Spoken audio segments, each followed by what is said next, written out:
city of Monterey Park regarding a shots fired call. When officers arrived on scene, they observed numerous individuals, patrons of the location, pouring out of the location, screaming. The officers made entry to the location and located additional victims. The Monterey Park Police Fire Department responded to the scene and treated the injured and pronounced 10 of the victims deceased at the scene. There were at least 10 additional victims that were transported to numerous local hospitals and are listed in various conditions from stable to critical. The suspect fled the scene and remains outstanding. Anyone with information regarding this incident, we're asking them to call LA Sheriff's Homicide at 323-890-5500, or if you prefer to remain anonymous, you can call Crime Stoppers at 800-222-8477. Homicide Bureau is working closely with Chief Scott Weiss and his agency at the Monterey Park Police Department. We're working with the California Governor's Office of Emergency Services, the Federal Bureau of Investigation LA office, and numerous other law enforcement agencies. With that, I'll take a limited amount of questions, if anybody. No, sir. As far as motive goes, it's too early in the investigation to know what the motive is. Is there any description of the suspect? Beyond the generic description of a male suspect, his clothing, height, weight, anything? No, sir, not at this time. No description on the suspect at this time. Indication what kind of weapon the man may have used in this particular incident? All I can tell you is that it was a firearm that was used, and no other information on as far as the firearm right now.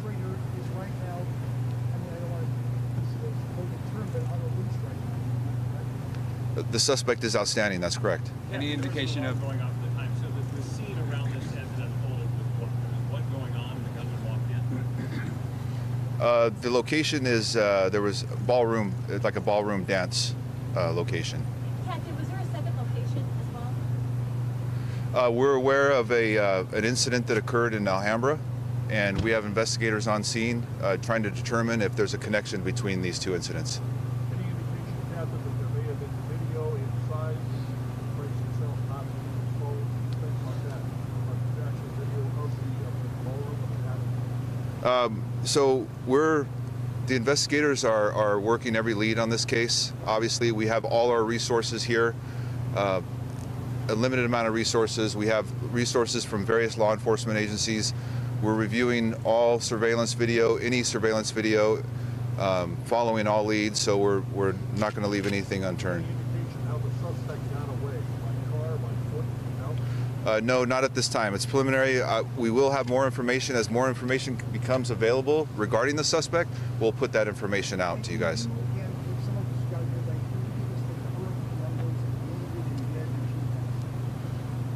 Yes, sir. We have 10 that are deceased at the scene, and an additional, we believe, at least 10 at local hospitals. Everywhere, anywhere from critical to stable. Captain, I know you said no motive is known, but do you think that the suspect may have known the victims? Is there any connection there that you know? As far as the suspect knowing any of the victims, it's too early in the investigation. We do not know that information at this time. Yeah, we don't know if it's targeted. Do we know anything about the victims? How old they are?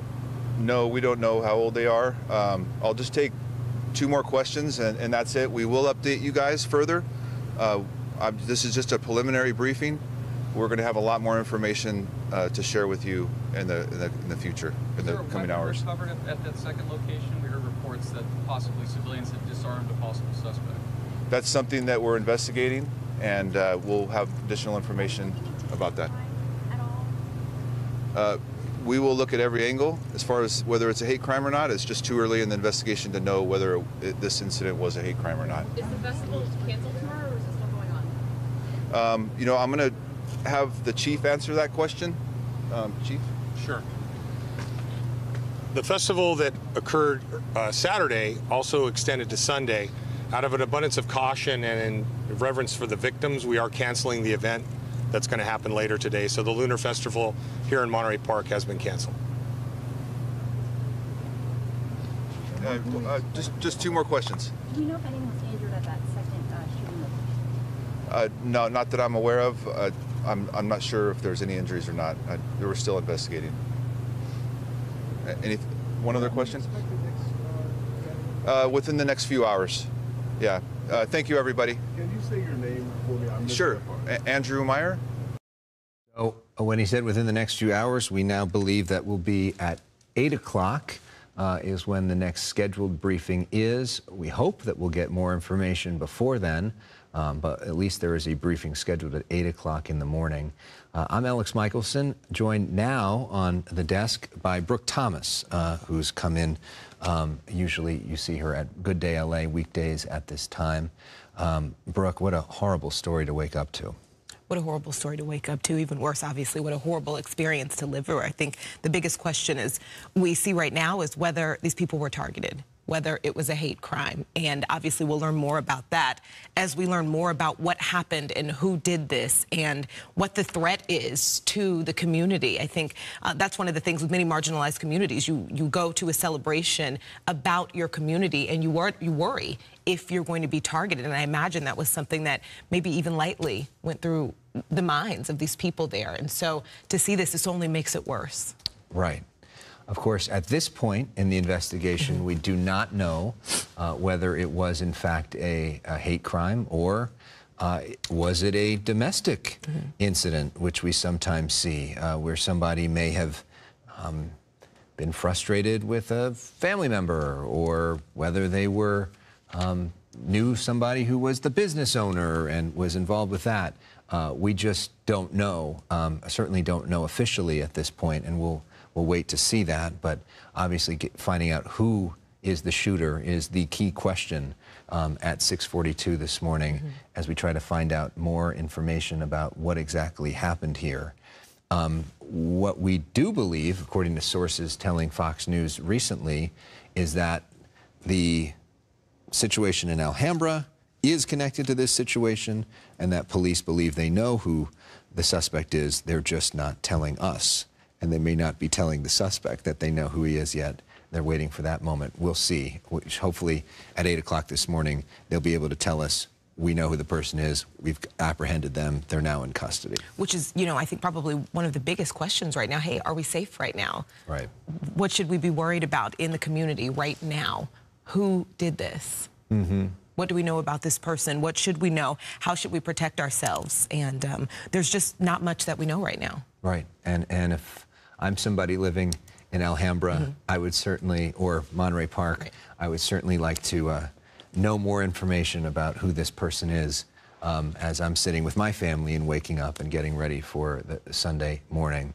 So now we're looking at a live picture from Monterey Park as the sun begins to rise on what is going to be a tough day here in Los Angeles County.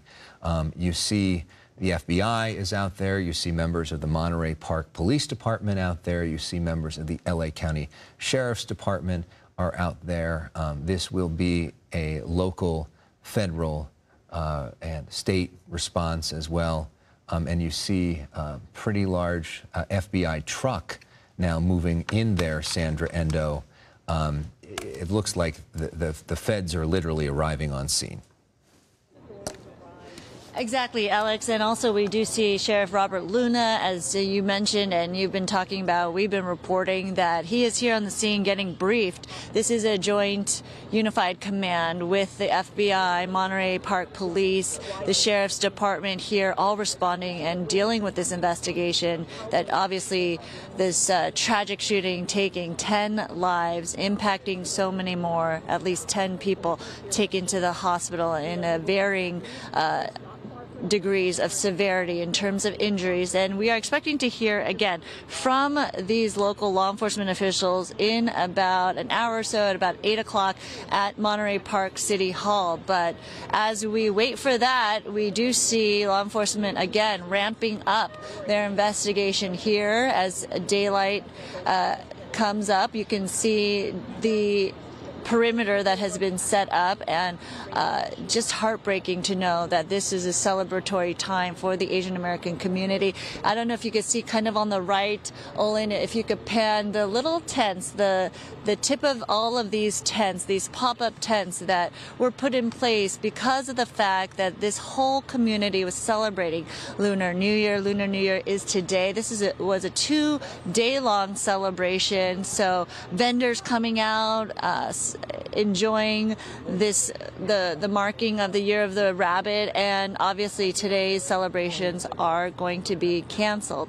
And again, the celebration was happening last night when the shooting happened, and clearly just a devastating time for the community. But yeah, as you've been mentioning, we do want answers in terms of what they know about the suspect, where the suspect is, has he been apprehended, and of course the motive. So clearly we hope to hear more from law enforcement officials in terms of those details as they speak to the media again at 8 o'clock. But yeah, just getting a whole different sense of the scene here right now in terms of the crime scene and what law enforcement are going to have to deal with in piecing this together, getting the evidence they need for this investigation and for this criminal case, as well as hopefully giving out more information for family members, the victims, the people impacted by this devastating shooting, what they need to know to get in touch with their loved ones and the community impacted. So hopefully we will hear more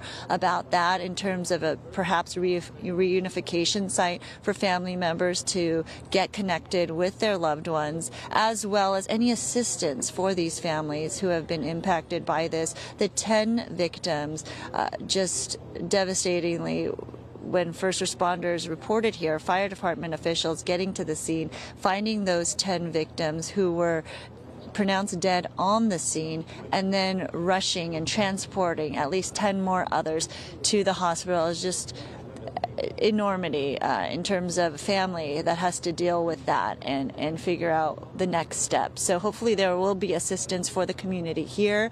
We're hoping to hear more information about that as law enforcement officials, again, here on the scene, ramp up their investigation. But it is just so eerie and tragic to see what marks a day of celebration. They're preparing for a big festival here with all those canopies set up and the community coming out, families gathering together, people taking time off, people preparing for weeks in terms of creating a feast for family members, making things festive, everybody wearing their best, doing their best. That is the theme, of course, every Lunar New Year, to start the year off right, and instead this community starting the new year off with this devastating tragedy impacting their community. So as you can see from the daylight, though, this is a big Asian community. You can see the signs, the majority of the signs all around neighboring businesses and along the streets. They are written in Chinese with Chinese characters. So this gives you a sense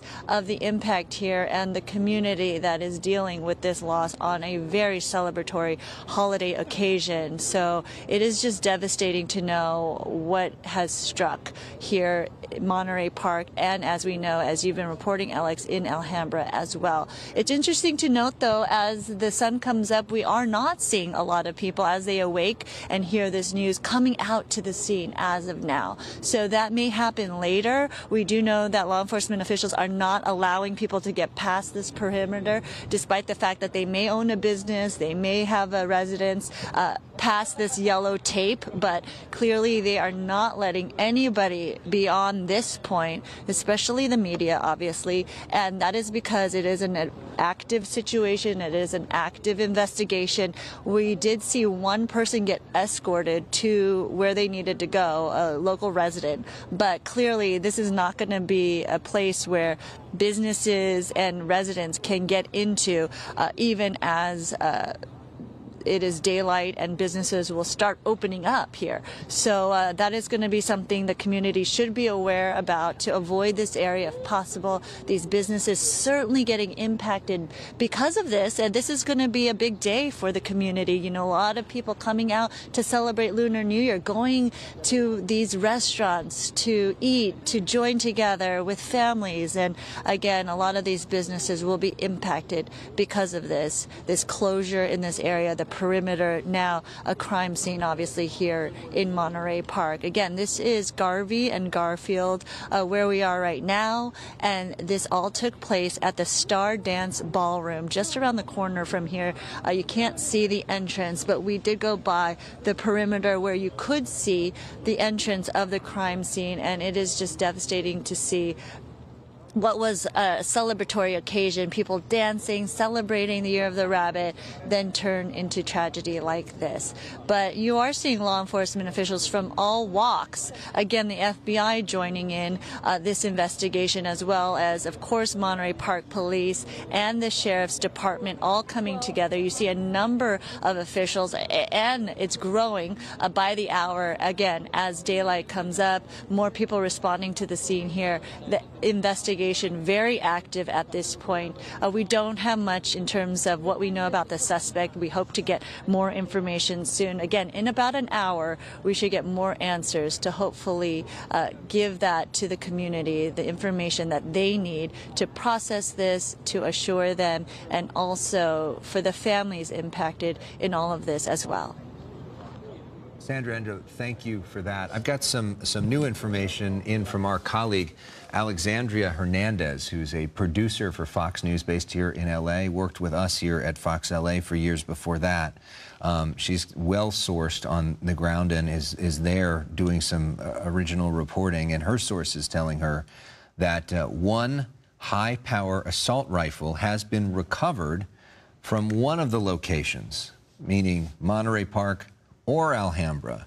She says the timeline of the incident is still being sorted out. It's unclear if the Alhambra incident happened before or after Monterey Park incident, and unclear if the suspect had multiple weapons. So what you're looking at your screen right now are those two different locations. The one in Monterey Park where Sandra is, where we know that those 10 people were killed. The other location is in Alhambra. That's where Mario Ramirez is.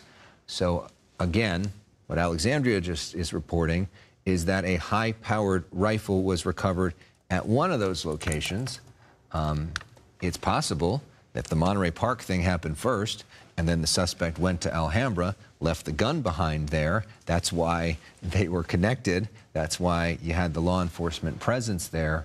But then the suspect may have left that location, or it's possible this suspect was potentially looking for somebody in Alhambra, didn't find them there, and then went to Monterey Park, and then this shooting happened there if they were potentially trying to target somebody.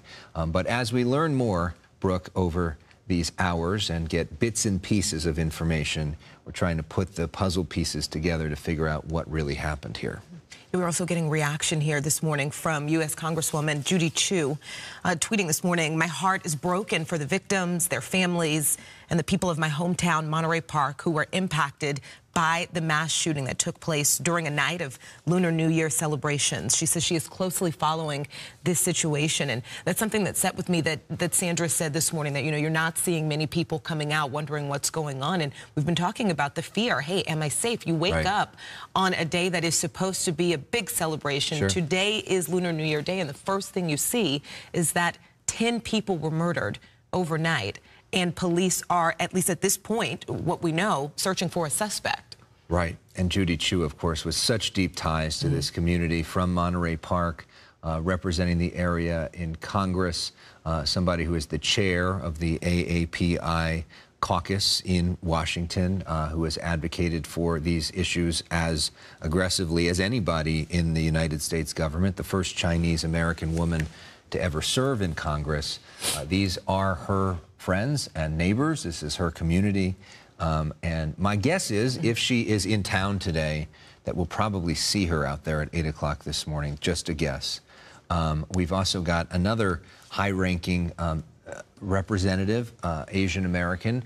This is Kenneth Mejia, the new LA City Controller, who says that our hearts go out to those who lost loved ones tonight in our neighboring city, Monterey Park, where a mass shooting just occurred. Monterey Park is home to one of the largest Asian communities in Los Angeles County, and many were out celebrating the Lunar New Year. That's from Kenneth Mejia. He was one of the first people to respond hours ago to this. A lot more people starting to respond as we now have daylight and now we have people waking up. This from the Alhambra mayor, Sasha Renee Perez. And she's tweeting, I am in a state of shock, heartbreak, and devastation. A mass shooting has occurred in our neighboring city of Monterey Park. Our thoughts and prayers are with the victims and their loved ones. Our community stands ready to do whatever we can to support all those impacted. Of course, it's important because, again, we're talking about another shooting happening around the same time and the possibility of the two being connected. We will hopefully know much more about that just within just a little more than an hour now. We do believe, though, that they are connected. We don't know exactly what happened at that scene. Mario Ramirez, our colleague, our friend, Alexandria Hernandez, reporting that a high-powered rifle was recovered at one of the scenes, unclear which one. From what you've seen out there, have you seen any evidence of the recovery of a gun? Or what have you seen potentially being taken out of that location in Alhambra? I will tell you that we have seen a few bags, small bags of evidence being taken from this business, but no indication that there was a weapon recovered here from Lila's Ballroom and Dance Studio in Alhambra. This is on Garfield Street and East Bay State Street. Now, investigators, they just wrapped up their scene here, but you can still see some of the crime scene tape. Shortly after 6:30, we saw those investigators with a few bags. They had been checking on fingerprints here at the back entrance and combing through the business, but they have since left. We originally came from that shooting scene in Monterey Park, about 10 minutes, 2 to 3 miles from this location, and we could see those outdoor tents for that New Year lunar celebration. The initial shooting happening just before 10:30 at the Star Ballroom and Dance Studio there. This location has since been connected, but we can tell you that it's still unclear exactly what happened. No one was injured here. The Sheriff's Homicide Bureau now working with the Monterey Park Police Department and the Governor's Office of Emergency Services, several other agencies, including the FBI. And here we were watching sheriff's investigators and Alhambra police working through in and out of this business. We have seen several surveillance cameras that will obviously be part of the investigation. And there were initial reports that the suspect was disarmed here at this location, possibly by civilians, but that has not been confirmed yet. So still unclear exactly how this scene is connected to that Monterey Park shooting scene where 10 people were killed, 10 others transported to area hospitals in various conditions from stable to critical, but we do know they are connected. And as for a weapon that was retrieved here from this scene, I can tell you that, again, I did see bags being removed, but no indication that there was a weapon here at this location. Again, about 2 to 3 miles from that initial spot. And also, it's unclear if this happened, what played out here before or after that initial shooting. Alex, I know you mentioned that, so still a lot of unanswered questions here, but the scene, the crime scene tape, the law enforcement presence here, that has since been cleared from this location. You know, I think you're with photographer Tony Butita, and he was just showing us a moment ago what looks like surveillance cameras that are out front there. I know we don't necessarily know if those cameras were working, but if they were, they would give us a pretty good look at what happened here, and law enforcement presumably would have access to that. Yeah, exactly. And it looks like there are cameras on both sides of the business here that would have captured whatever unfolded. And I will also tell you that we saw either the owner or someone who works here closing the lights, locking up this door after investigators. And I asked, would you like to say anything? Can you tell us anything? What happened? How is this connected? Absolutely no comment. So it is still unclear, but we would assume that police have been reviewing that surveillance footage because hopefully if they were working, they would have captured exactly what happened out here. And if it's true that they're connected, and if it's true that the gunman went to both locations, then presumably they could have a pretty good look at who that gunman is from that surveillance video if those cameras were working. That's a lot of ifs, I just said, but all of them not that hard to believe. And that may be why police believe they know who the suspect is in this incident. Mario, thank you for your reporting there. That's obviously a key part of this puzzle piece. We will get back to you. It is now 7 o'clock in the morning for folks that may just be waking up. This is usually when we would say good day LA during the week, but obviously it is a tough day in LA. We are reporting on the worst mass shooting in LA County in years. 10 people killed, 10 people wounded. I'm Alex Michelson. I'm Brooke Thomas. Yeah, it is not a good morning at all. And, you know, you just imagine so many people thought it would be.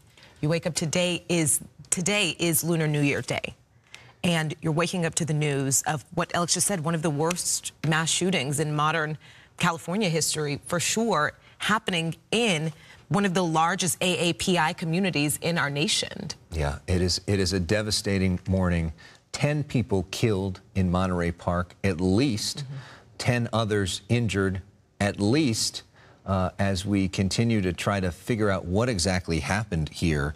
We got some new reporting from the LA Times, who were talking to some victims on the ground and wanted to share some of their stories with you to try to get a sense of what was happening inside that club, the dance hall, the Star Ballroom Dance Studio, where 10 people were killed. Wong Wei, who lives nearby, told the LA Times that his friend was in a bathroom at that dance club that night when the shooting started. When she came out, he said she saw a gunman and 3 bodies.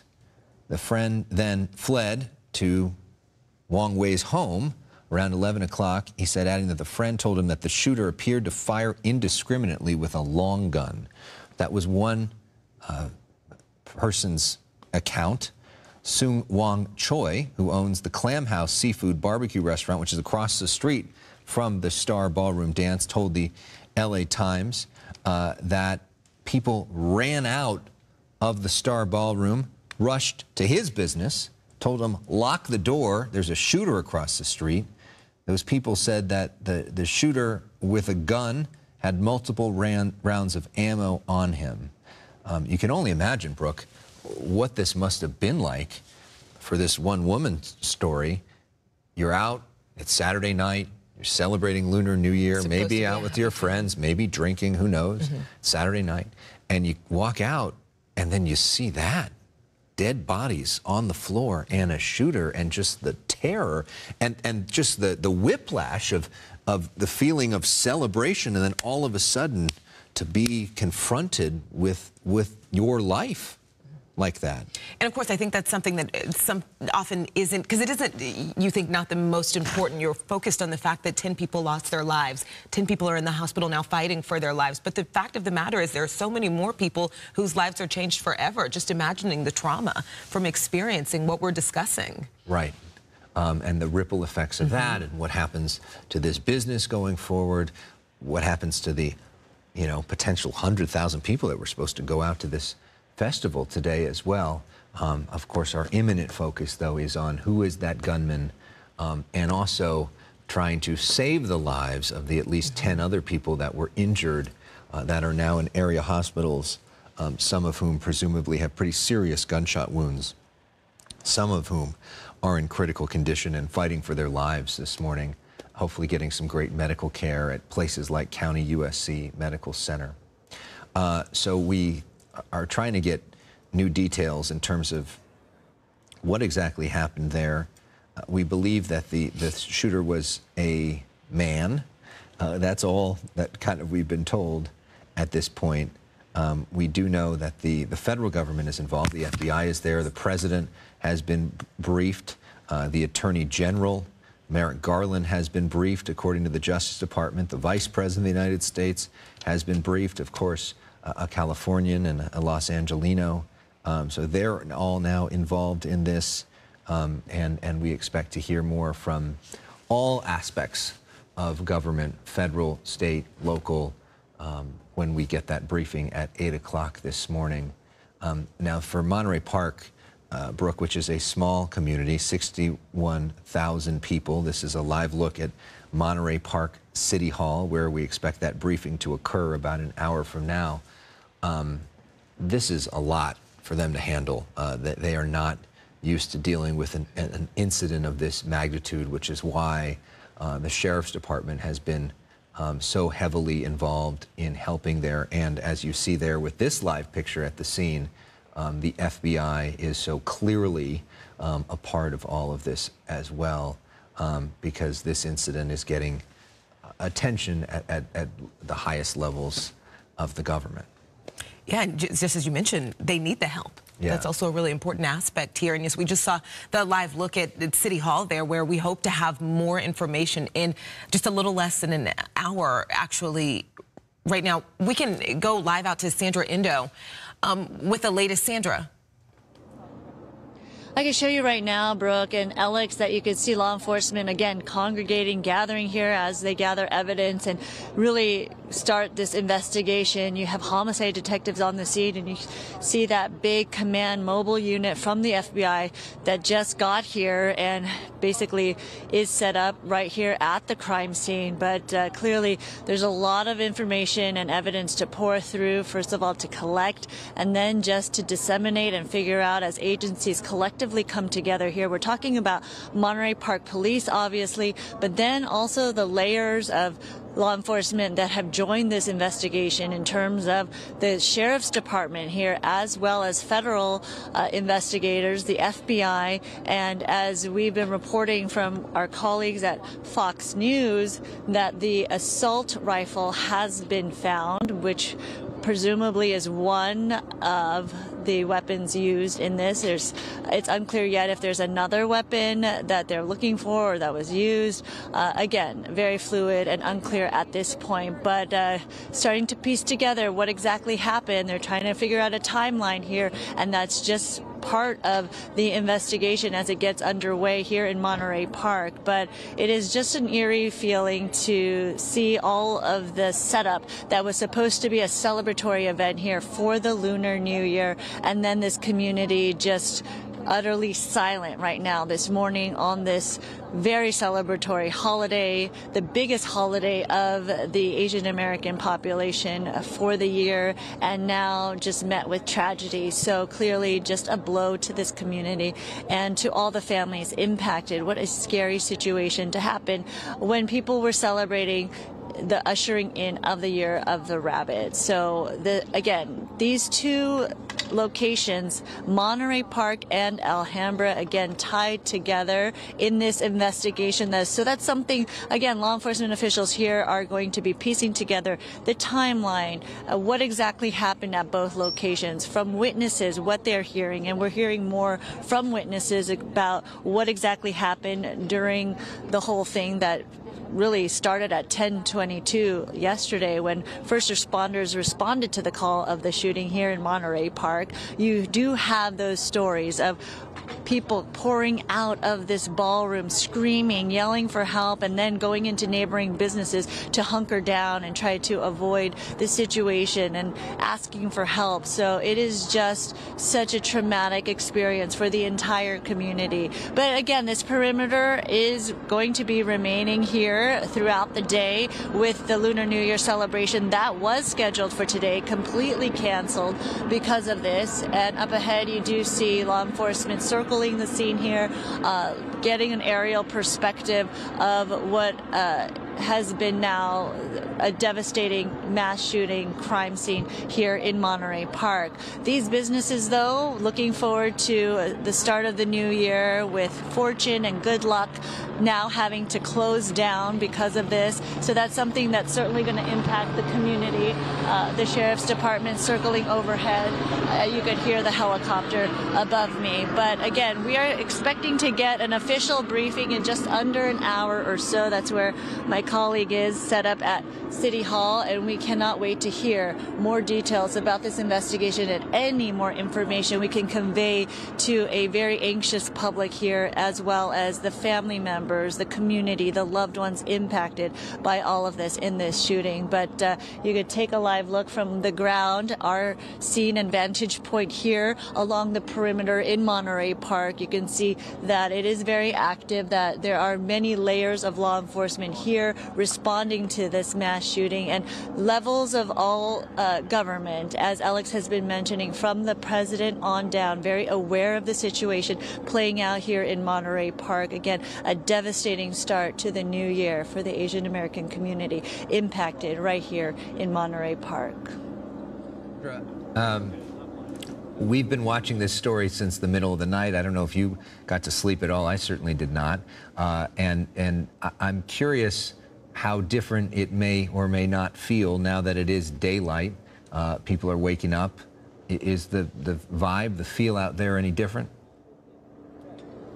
Well, we're not seeing, Alex, a lot of the community members come out yet, any business owners coming out to survey what exactly is happening here. Maybe people waking up for the first time, learning about the tragedy that has unfolded here in Monterey Park. We are not seeing those crowds of people come and look yet. But I can tell you it is very eerie and tragic and so heartbreaking to see the setup of what is supposed to be the most celebrated holiday of the Asian American culture being set up right here. You see those pop-up tents lining the street right here along Monterey Park. You see the hanging lanterns. This was going to be the day for them to celebrate the start of a new beginning, the new year. It is such a big tradition here where the elderly and children alike come together, families congregate together. They do so many traditions of eating certain celebratory foods that symbolize a long life, health, wealth, prosperity. This was all going to take place today, and it is just such an important, momentous occasion for the Asian American community. So to see that all set up here, but then eerie stillness. You don't see one soul out there preparing to celebrate, obviously, because of this tragedy, and all the celebrations canceled today, obviously in light of what happened here. But that is the feeling you get. It is just the devastating turn of events because of the tragedy, and certainly this is going to really impact the community, and you know, the start of the new year is when everything good should be happening. You wear your very best. You do your very best. It marks the first step of what is going to be the tradition for the rest of the year. And to mark it like this is certainly very devastating for the entire community here in Monterey Park and for Asian Americans all around. Sandra, I think that's incredibly important because, you know, we've been talking about one of the big questions is, was this a hate crime? Were these people targeted? And whether or not there were, this is happening on an important day for the Asian community. For, as you mentioned, and I heard you say something earlier as I was coming in, I heard you say, you know, something about the fear and that people have had, especially over the last few years. People are wondering if they're safe, what they're going to experience, and whether or not these people specifically were targeted. I think it's important what this does to you, that this did happen on this day after a celebration of your culture. Brooke, absolutely, and I think that is a very key point. We do have to hear from officials when they address the public and the media at 8 o'clock. They do need to address that point. Now, whether or not they can say if it's a hate crime or not, that's certainly on the top of the mind of so many people in the Asian American community who have been living in fear for the past few years because of the pandemic. They've been targeted. They've been blamed for this. So coming out of the pandemic, this was the year, the time where people can come together to finally congregate together and feel more safe. But now with something like this happening, you really do need to hear from local officials, law enforcement officials, on whether or not this was a hate crime. That is one of the top answers that the community needs to hear from these officials. Now, whether or not they can say, that is the next question, right? They were asked about this in the initial first briefing that we had several hours ago at this point, and at that moment they could not say whether or not it was a hate crime. But hopefully with more information that they have in this investigation, they do need to say something to the public to alleviate some of that fear and that tension out there. That would give a little bit of peace of mind to a lot of the Asian American community at large, given the fact that other Asian communities far from here will be celebrating Lunar New Year today, and they are going to be out there with their families nervous about whether or not this is a day that the Asian American community may or may not be targeted. So that's certainly on the top of mind for so many people and so many families out there as they wake up. Now, if they could give any more information, law enforcement officials, on the shooter, on the possible motive, on perhaps if this was a target, that would certainly help in terms of giving information out to the affected family members, to the victims, as well as the community. So certainly this news briefing that we're expecting at 8 o'clock is so important. If they can give any information to just give some comfort or some sense of peace in some people's minds about what exactly happened here, try to make a little bit of sense of the complete senselessness of all this, that would be great. But again, that's why we are waiting and very anxious about what exactly is going to be said at 8 o'clock from Sheriff Robert Luna, as well as local law enforcement officials from Monterey Park Police, as well as the FBI. Any information they can give would help beneficially for the entire community. But clearly, we're hoping that they do know the suspect, that perhaps he may be apprehended at this point, and we do know that there was at least one weapon recovered in all this. So clearly they're making headway. As much information they could give us is, remains to be seen, because they cannot tell us everything in terms of jeopardizing their investigation. Sometimes they do have to keep that information confidential, but clearly any sense of peace or comfort they can give would be gratefully appreciated at that 8 o'clock press conference.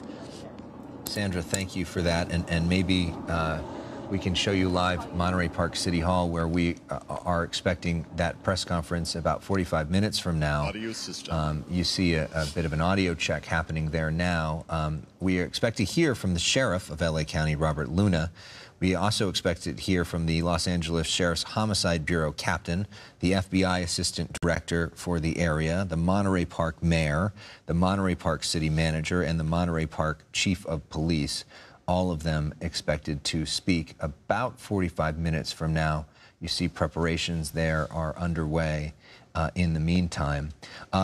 In terms of celebrations as well, we expect that the city of Westminster, which is also one of the most vibrant Asian American communities in our region, Westminster, of course, in Orange County, Monterey Park in LA County, that Westminster so far is expecting to continue their celebrations for the Lunar New Year's. They also have a massive celebration that is scheduled for today.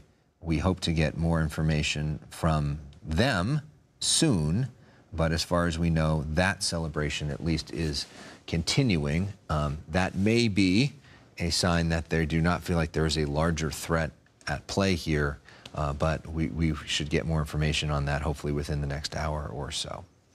We also right now are hearing from the White House, actually Press Secretary Karine Jean-Pierre actually tweeting that the president has been briefed by the Homeland Security advisor on this mass shooting in Monterey Park, telling us he directed her to make sure that the FBI is providing full support to local authorities and to update him regularly today as more details are known. And Alex, we've been talking about, you can see the FBI, you can see federal investigators there on site in Monterey Park. And this is the biggest mass shooting in America since the Uvalde mass shooting, of course, where so many children were killed. This is the 5th mass shooting in 2023. And of course, we're only 22 days into 2023. So, of course, the topic of guns and the more than 300 million guns that we have in this country is going to be something that's going to be talked about a lot in the days ahead after this. Right now, we don't know who the shooter is, what kind of gun he used, whether it was purchased legally, what his backstory is, whether this was a hate crime, what race the shooter is, any of those things. And until we get more information, we're going to try to keep our coverage focused on the facts, finding that shooter, helping the victims that are out there, and getting important information out to the community, and try not to get distracted by some of those other things and assumptions that people are making. People want to know if they're safe right now. They want to know who did this. They want to know more about the hunt for who did this. And again, yeah, if there is a current threat. We're hearing right now from the office of Governor Newsom. I want to read a tweet here for you that the governor has been briefed on the shooting in Monterey Park, and state officials are working closely with local law enforcement, ending it with no one should have to fear going to a celebration with their community, saying the governor's thoughts are with the victims and all those impacted, because, yeah, you know, that's important. 10 people killed, 10 people hurt in the hospital fighting for their lives, and also many more lives changed forever because of this, because of what people witnessed, because of the trauma that comes after something like this happens in your community. That matters, yeah. And there are celebrations all over Southern California scheduled for today to celebrate the Lunar New Year. We know of one in Sherman Oaks. We mentioned the one in Westminster. You wonder how much those will continue. Obviously, the tone and tenor of those celebrations will probably be different today for those that do continue, as our entire region and really our entire country, as you just mentioned, the president, are focused on this particular story and this incident as well, as we try to get more information on why this happened and who this happened to. In the days ahead, we will learn the names of all 10 of those victims, and each one of them, you know, has a mom and a dad and probably kids and other things like that, and we want to know, you know, their stories. We're now, do we have the Mayor of Westminster? Mayor of Westminster standing by to join us, trying to come on Zoom. Obviously, this is a situation, I don't know, Mr. Mayor, can you hear us? Yes, I can hear you. Okay, this is Mayor Charlie Nguyen of the city of Westminster, one of the most important Asian communities in all of Southern California.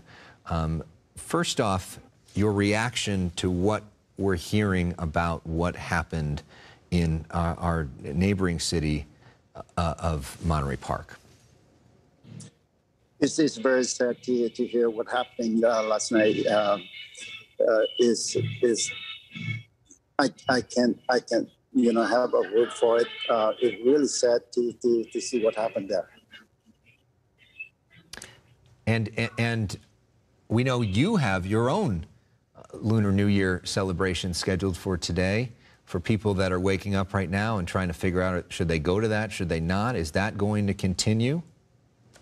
It's going to continue, and I think that this is a very important event for the community. And so I don't expect to see anything bad or any kind of that incident happen here in the city of Westminster.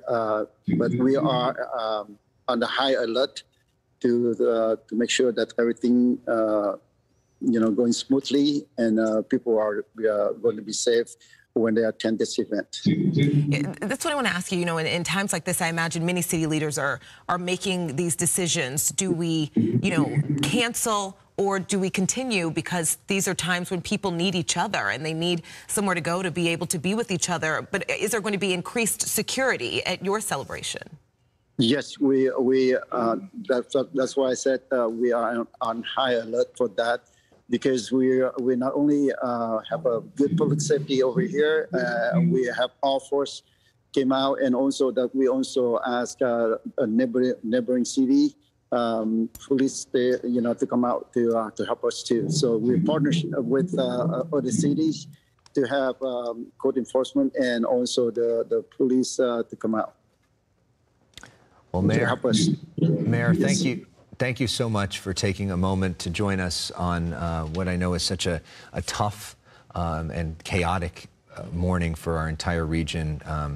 A happy New Year to you, and we hope that the community coming together brings a sense of peace today at your celebration. Yes, in our beginning opening ceremony tonight, I mean this morning, I will make sure that we open with a prayer to pray for those people who you know, in the tragedy last night.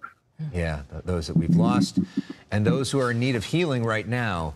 The at least 10 people that were injured, many of whom are in local hospitals right now. Thank you very much for sharing your perspective. Thanks for having me. Thank you very much, and hope everything goes smoothly for everyone. Thank you. I want to send things out to Mario Ramirez right now. Mario, we are just about 35 minutes or so away from hopefully, you know, learning much more information about what happened last night and the hunt for who did this. Exactly, Brooke, and hopefully we'll learn more exactly about how this location is connected to that shooting scene in Monterey Park. I'll show you exactly what we're looking at. This is the back entrance here, the business on South Garfield and East Bay State Street. It was just after 6:30, so almost an hour ago. We saw investigators leave with a few small bags.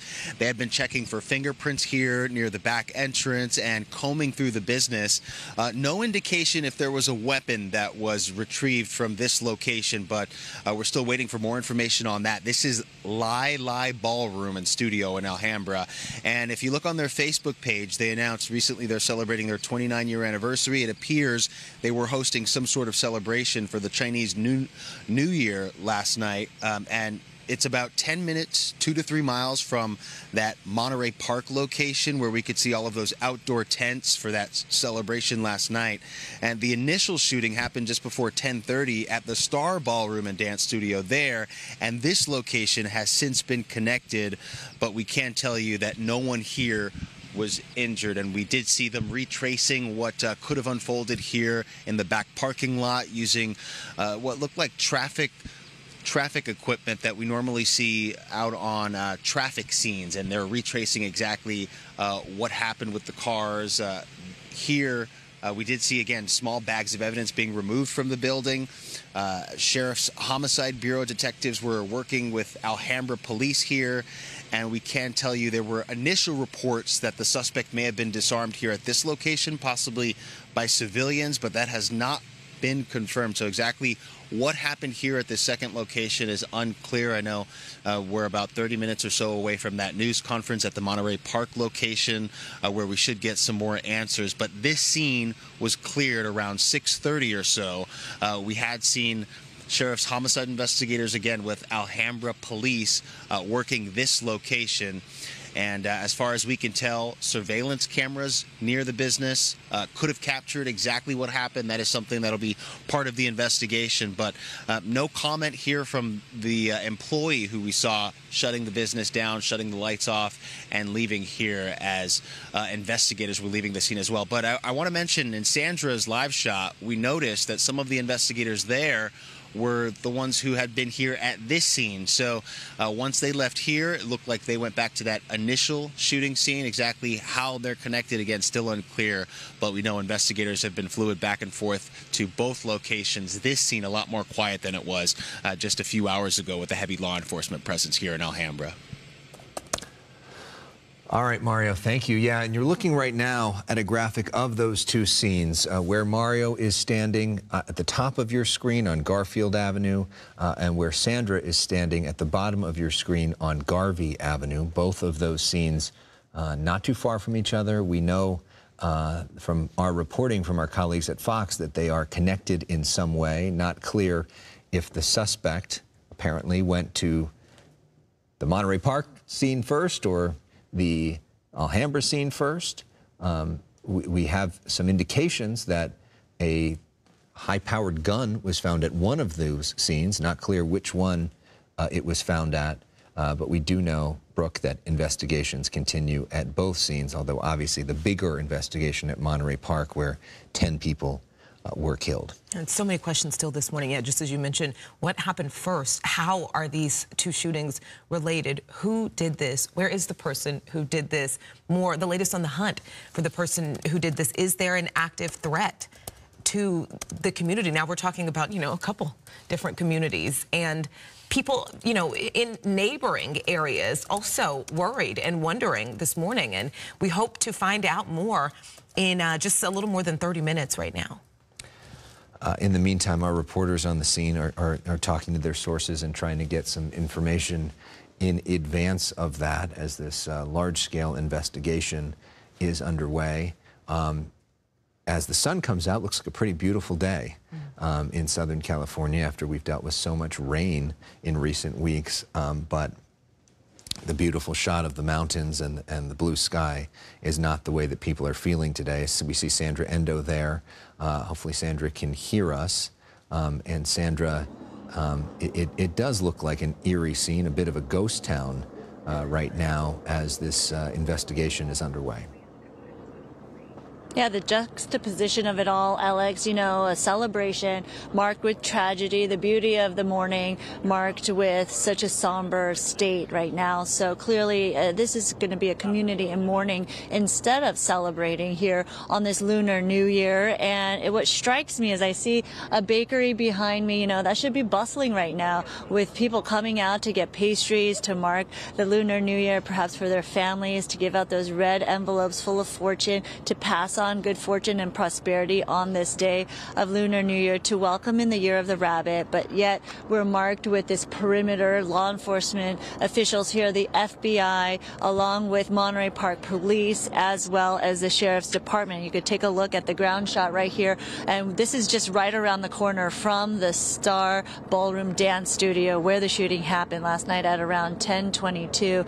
And just to give you a sense of the two locations we're talking about here in Monterey Park, where the shooting happened, and then Alhambra, where there is an investigation going on as well. It's just about a 6-minute drive or so, less than 10 minutes, to get between the two heavily populated Asian American cities, communities. This is an area where you see a lot of the business signs. They're all written in Chinese with Chinese characters. The predominant population here, more than 60% Asian American, both here in Monterey Park and in Alhambra. So just giving you the sense of what we're talking about in terms of a community coming together to celebrate Lunar New Year. We're expecting hundreds of thousands of people to come out for this 2-day-long Lunar New Year celebration. If we could just show you some of the local businesses here. Again, the signs that we're talking about written in Chinese. This is the most celebrated holiday for the Asian American population here. Monterey Park and Alhambra. You see the pop-up tents,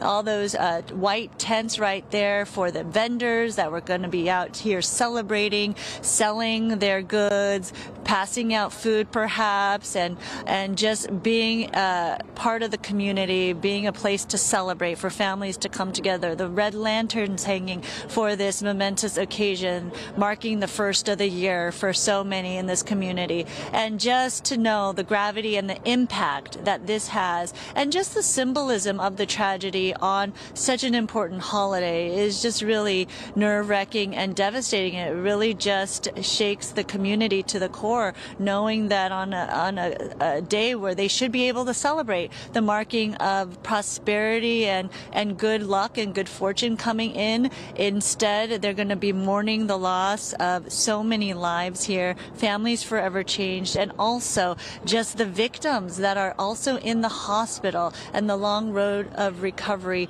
that they will be facing as well. And keep in mind, again, this investigation is just getting underway. There's a lot to piece together in terms of the FBI here and local law enforcement, figuring out the timeline, figuring out what, as you mentioned, Alex, where the guns were purchased, whether they were legal, who is this suspect, where is he now, and also, of course, the motive. But it's just such a stark juxtaposition, the side-by-side where you see what was supposed to be a celebratory day marked with this just complete and eerie silence right now. Not a lot of people coming out.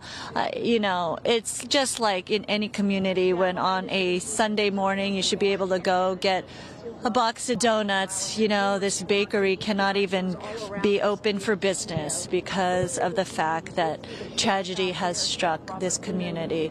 But you see the law enforcement officials still gathering here, doing their work, collecting evidence, starting this investigation. That's the scene right here in Monterey Park. And just a 5-minute walk from here is where the Monterey Park City Hall is. And we are expecting all of those local officials to gather in less than 30 minutes right now to give us the official update we've been waiting for at 8 o'clock, the latest on the investigation and what they know, what they can tell us in terms of what exactly happened here and how they are piecing this all together. So again, that's happening in just about half an hour or so, in less, a few blocks away from here, actually, from the crime scene in Monterey Park. That is where we are going to hear from Sheriff Robert Luna, as well as other officials here from Monterey Park. Park. But of course, we'll keep you up to date with that and bring that to you live as it happens. But taking a look on from our perspective, you can see the work is getting underway.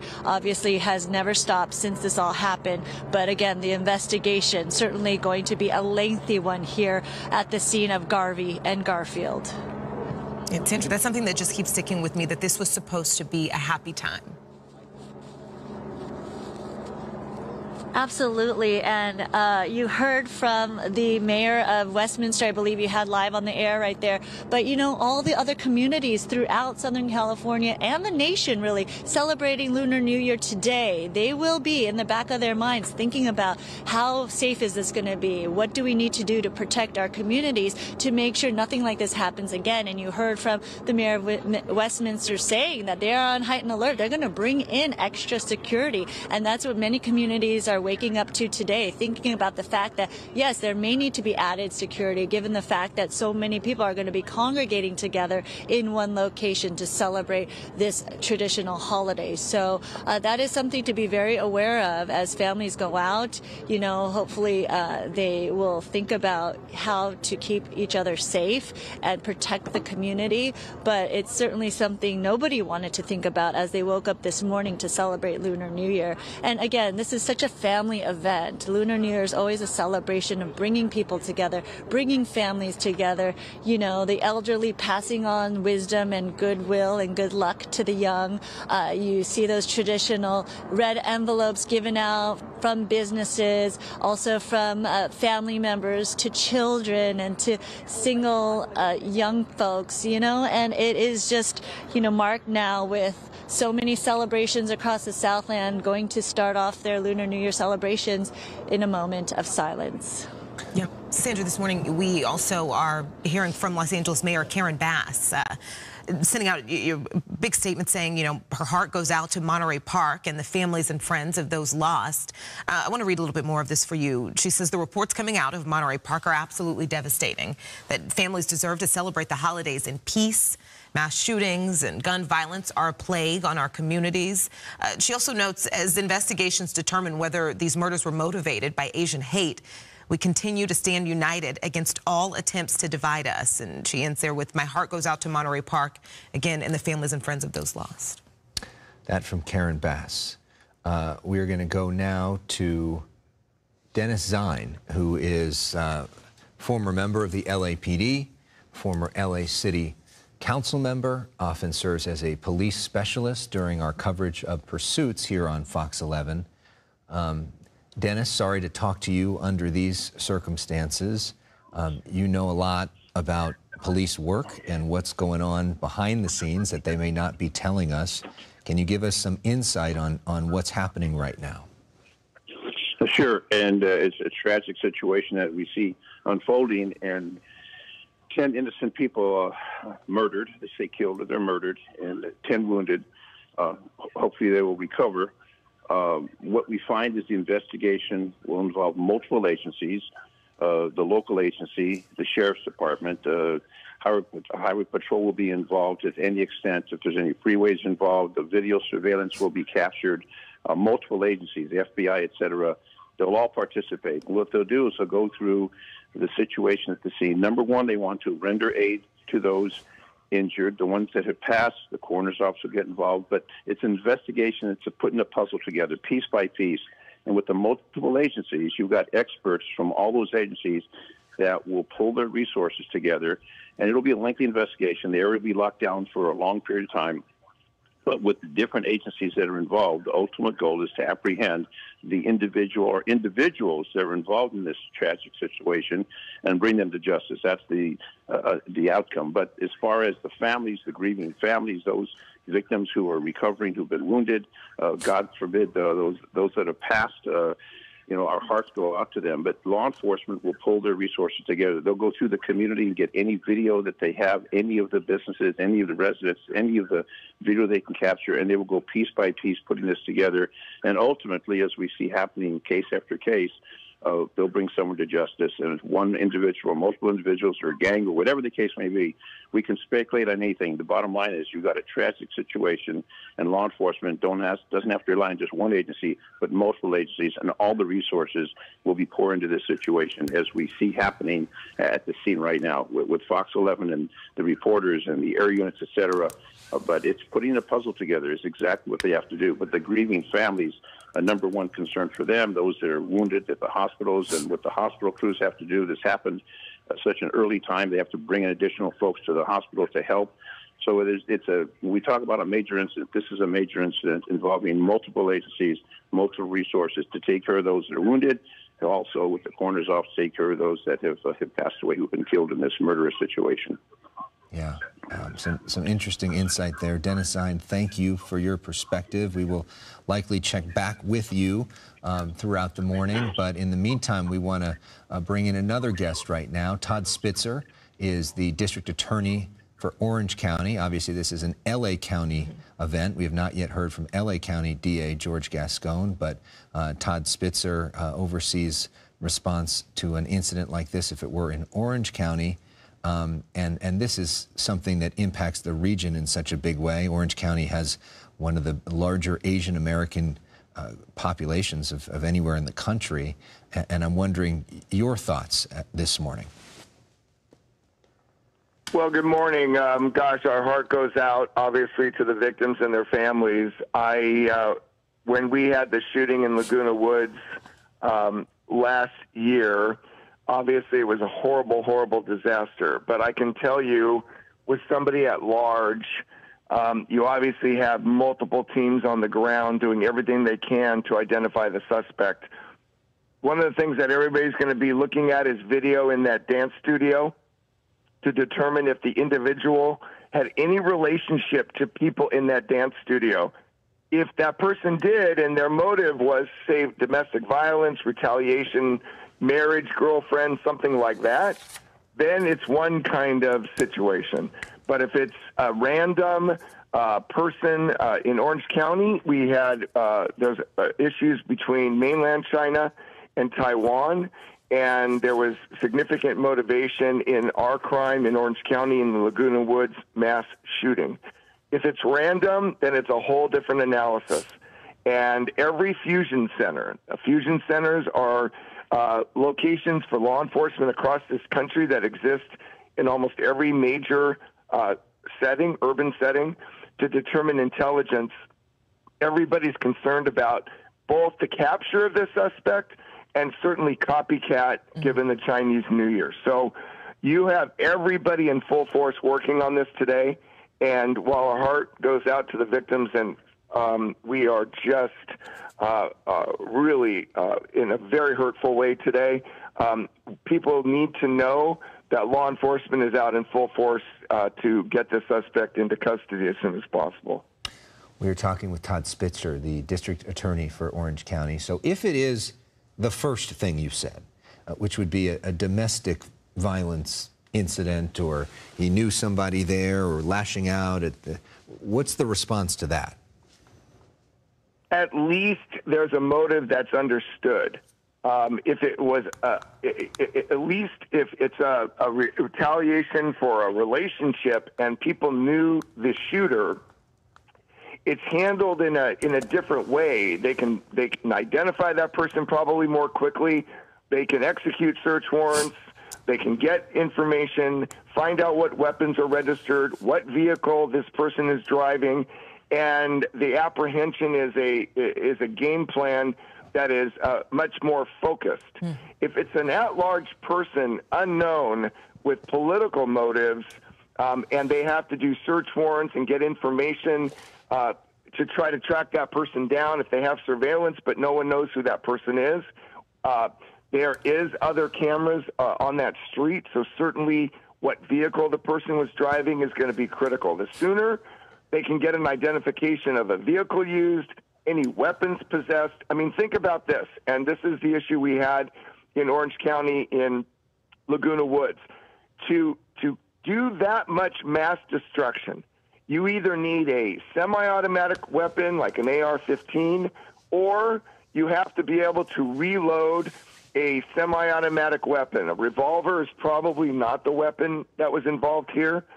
It's probably a reload on a semi-automatic, and so that, you know, what kind of weapons, how many weapons? In Orange County, our suspect, now a charged defendant, was a security guard and was trained in firearms, and so he reloaded. The reason he was stopped in Orange County was because when he went to reload, and this was all on video, his gun jammed, which caused a delay. The question is, what caused him to stop? Why did he flee? So those are questions for a later day. The most important thing now are the victims, those who have survived, to make sure they are getting the best medical treatment and to get this person into custody. Yeah, obviously, that's the biggest concern that you imagine people in the community have right now. Are they safe? What do we know about who did this? Do police know who did this, where they are? They want to know the latest on the hunt for this person. And so I think that's really important insight there. Thank you for that. Again, You're very welcome. I think once we know some motive and we have some identification, hopefully through surveillance video, we will have a better understanding of who this person is. Is it one person, multiple people? Were there other actors who were in other positions? And could this be something that's copycatted or emulated today at other events in this country? And that's why law enforcement is on high alert. And to that point, what is the plan? Because we know that in Westminster, in your county, there's going to be a parade at 8:30 this morning. We know that there will be other celebrations as well. What's the message for people that are considering going out to Lunar New Year celebrations in Orange County today? Well, I'm a big supporter of that event, the Tet Parade today in Westminster. It's hosted by the city. You know, they have hundreds of participants. There will be spectators. The Westminster Police Department, Garden Grove Police Department, they will be out in full force. In fact, I'm sure they are adding resources as we speak, and there will be tremendous number of boots on the ground today. But I will tell you that, you know, it's spectators with crowds along that parade route, all crowded together. You know, people have to be very, very aware of their surroundings. They should go out and have a good time, but they need to be aware of their surroundings. Thank you very much, Todd Spitzer. Really appreciate you sharing your insights. Sorry we have to talk under those circumstances, but always a pleasure to talk with you. Yeah, I'm so sorry. Thank you for your coverage. Thank you very much. All right, the governor of California, Gavin Newsom, just tweeting out and sharing his perspective on this. Here's what he has to say. Quote, Monterey Park should have a night of joyful celebration of the New Year. Instead, they were the victims of a horrific and heartless act of gun violence. Our hearts mourn as we learn more about the devastating acts of last night. We are monitoring this situation closely. That from the governor of California. So the governor, the president, the vice president, the attorney general, all monitoring this situation closely, trying to get more information. Of course, the governor has been one of the most aggressive advocates of gun control. California has the strictest gun control laws in the country. Governor Newsom has moved to make them even stricter. He's been very vocal in the past about his views about gun violence. Kind of holding back in that statement a bit because we don't really know exactly which option it was that Todd Spitzer just talked about. We hope in about 12 minutes that we might get some insight when we hear from all of the key officials that are investigating this incident. In the meantime, we're going to try not to do too much of the speculation and the political narratives. Of course, what we do know, of course, 10 people lost their lives, 10 other people have been hurt in this, 10, multiple families changed forever because of this. And with 10 people dead, this, I believe, makes it a tie with the 4th most deadly shooting in our state's history. It also, Alex, something you pointed out, marks the 5th mass shooting in the U.S. this year. And this year, we aren't even a full month into this year. Right. And we think of some of these other shootings in San Bernardino. We just talked about 6 people dead. Yeah, and Thousand Oaks, Borderline, and some of the other shootings that we've covered over the years as well. And there are far too many similarities, and we've gone through this way too much. And we kind of know the rhythm of this, which is really horrible that we're at that place in our country right now, and there are deep conversations about how we got here and where we go from here, but that we will save for another time. In the meantime, we're going to focus on the imminent public safety danger in this and the recovery of those victims. Mario Ramirez is in Alhambra. We understand that there are 2 different locations that are connected, Monterey Park, where all those folks died, but Alhambra somehow connected to this. That's his location you see there on Garfield. Mario, what's the latest from your location in terms of what we're seeing in terms of the investigation there and what we may know about what potentially happened there? We're still waiting, Alex, for information on exactly how this is connected to the nearby shooting scene in Monterey Park, about 2 miles, maybe 8 to 10 minute drive. But I can tell you that no one's been back here as far as investigators in the last hour or so when we saw them clearing this business. Now, what you could see here is the back entrance of Lili Ballroom and Studio here in Alhambra. This is on South Garfield and East Bay State Street. Investigators have now wrapped up this scene. It was shortly after 6:30. We saw them leave with a few small bags. They'd been checking for fingerprints and combing through the business. On their Facebook page here, they announced they're celebrating their 29th anniversary, and it appears they were hosting some sort of celebration for the Chinese Lunar New Year late last night. Again, this is just about 2 to 3 miles from that other location where we saw all of those outdoor tents for that New Year celebration. And the initial shooting happening just before 10:30 at the Star Ballroom and Dance Studio there. This location has since been connected, but we can tell you that no one here was injured, and there really was no sense of an active search underway here when we got to this location at about 4 o'clock this morning, but there was a heavy law enforcement presence, and they are still asking for help from the public. Any potential witnesses, someone who may have seen something or knows exactly what happened at either location, they're asking them to come forward. We know the Sheriff's Homicide Bureau is now working with Monterey Park Police, Alhambra PD, the Governor's Office of Emergency Services, and several other agencies, including the FBI. And we've also noticed several surveillance cameras here surrounding this business. So that, of course, a key part in the investigation here as we talk about a suspect with no description that's been released by authorities yet. There were initial reports that the suspect may have been disarmed at this location, possibly by civilians. That has not been confirmed. So exactly what happened here at this second location in Alhambra is still unknown. But we have 10 dead at the scene in Monterey Park, nearby about, again, 2 to 3 miles, 10 others in local hospitals and conditions ranging from stable to critical. Too early to tell if this was a targeted incident, if this was a hate crime. And I know earlier you all had the statement from Mayor Karen Bass on this shooting, and part of it said, as investigations determine whether these murders were motivated by Asian hate, we continue to stand united against all attempts to divide us. So still waiting for some answers here at this second location, which investigators have since cleared in about the last hour or so.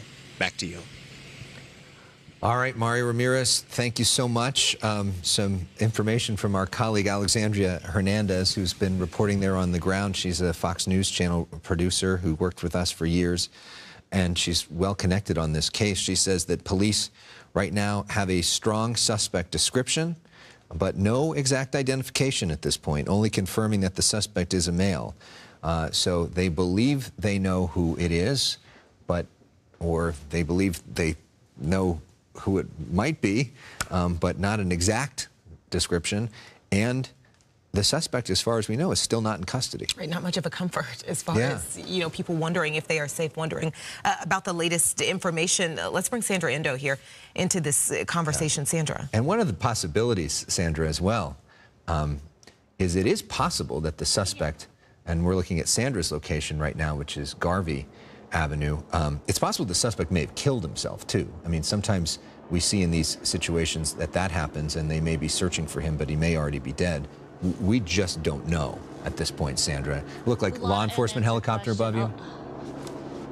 Yeah, a lot of unanswered questions at this point, Alex, of course. And we are seeing right now a low-flying sheriff's helicopter circling the scene here. We are right at the heart of the crime scene where this shooting happened at 10:22 yesterday evening. And you can see just how low it's flying and circling this area, which, again, is probably all part of this investigation. Again, another one of those unanswered questions at this point as to what exactly they're looking for and what part of this investigation this all adds up to. But we did speak to a couple of nearby residents who did not want to go on camera. They came out here. One man with a newborn 9-month-old said he was just at the parade and he pretty much got away from the scene at around 6 o'clock in the evening. He lives right nearby. He heard sounds what he thought were firecrackers, which is very traditional to set off during Lunar New Year, all the little Chinese firecrackers. So he believes that was the shooting at around 10:22. He did hear something that sounded like firecrackers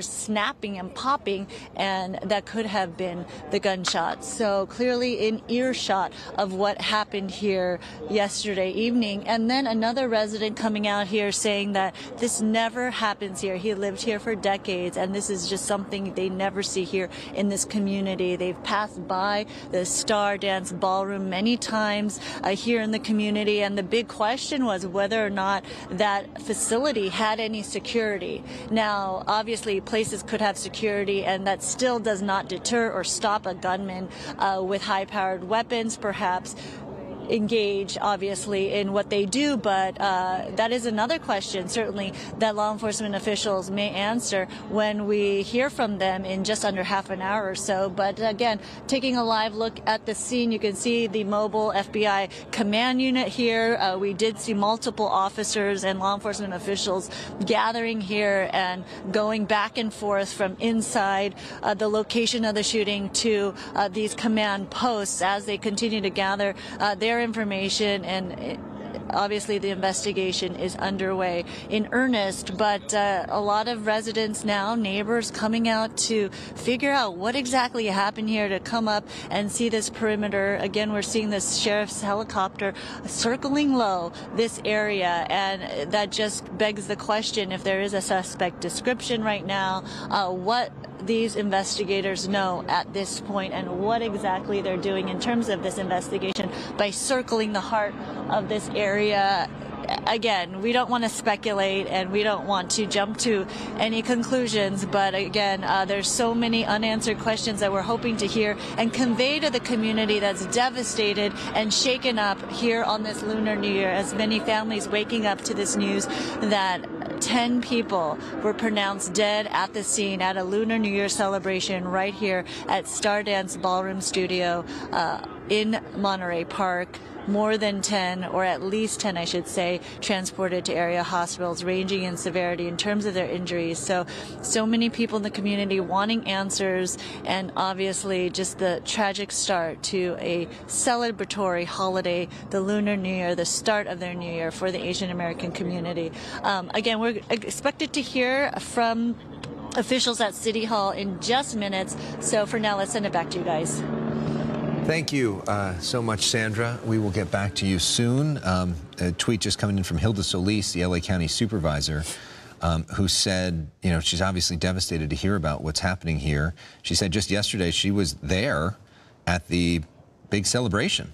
You know, the city of Monterey Park had a celebration with tens of thousands of people for the Lunar New Year celebration. She said it was beautiful to see the joy displayed on people's faces, especially after it was postponed because of COVID. She points out that Monterey Park has significance as having one of the largest percentages of AAPI residents in the whole United States. You know, it has 65% of residents in Monterey Park are Asian. And she said, as we wait to see if this is a hate crime, we must continue the work of protecting our communities. And she's grateful to the president and the FBI and all of the other law enforcement agencies as well. So this story, Brooke, clearly is touching the entire country this morning. Absolutely, yeah. We heard from the president, I think, fairly quickly this morning on this, and obviously we're hearing from our local officials. But I'm, you know, just checking Twitter, checking just the response of people. So many people talking about this community there. We keep talking about the significance of this event, the importance of this community, and so many people reacting to just that, talking about, yeah, nationwide, how much this hurts. Mm-hmm. So we are now approaching the top of the hour, and the moment we've been waiting for about 5 hours now as we've been on the air, hoping to get more information from law enforcement. We expect to hear in a matter of moments from the LA County Sheriff, the head of Monterey Park PD, the city manager there, folks from the FBI, all of the sort of top leaders on this. It'll be interesting to see how much they say. Certainly the early morning briefing was pretty bare bones in terms of information as they were first there. It's been several hours now, and we've got the heavy hitters on hand, so we hope to get more information. This was the information we got from our previous briefing, the sort of main facts as we approach 8 o'clock in the morning.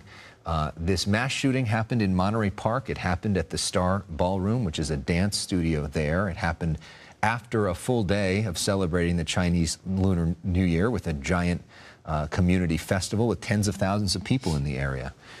We know that 10 people were killed inside the Star Ballroom dance studio, 10 more at least wounded. The suspect, as far as we know, still at large, and police investigating a second incident in Alhambra. We don't know how that specifically is connected to the Monterey Park incident. We want to welcome you to our special live coverage as we now are in the 8 o'clock hour. I'm Alex Michelson. I'm Brooke Thomas. Unfortunately, it is not a good morning, and it was supposed to be a good morning, supposed to be a happy celebration. And Alex, you just mentioned those two incidents. I'm glad we have this map pulled up here because this just gives you an idea. We're talking about around 2 miles apart, these two locations. So not far at all. Not far, and it is possible that the suspect drove to both of them late last night. This incident happening in Monterey Park around 10:20 or so. We don't know the order of where that suspect may or may not have been. That's among the new information we're hoping to get in a matter of moments. So some of the questions that we have going into this press conference: who was the suspect? What were they motivated by? Are they still on the loose? What do we know about the victims? How are the victims in the hospital doing? Do we have any good news to share on that? Could there be bad news? Is it possible that one of the victims who was in critical condition may have passed away because of gunshot wounds?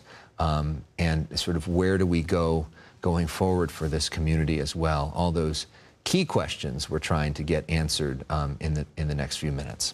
As we're talking about reaction from the community, reaction from officials, I want to show you here. This is United States Congresswoman Judy Chu tweeting this morning, "My heart is broken for the victims, their families, and the people of my hometown Monterey Park who were impacted by the mass shooting that took place during a night of Lunar New Year celebrations." She let us know she is closely following this situation. And Alex, you said something earlier, you know, we will eventually and hopefully soon know who these people were, these 10 people who lost their lives, 10 families impacted, people who had families, people who had mothers and fathers and possibly children and sisters and brothers, and we want to know their names. We want to see photos of them. This is devastating. It is devastating.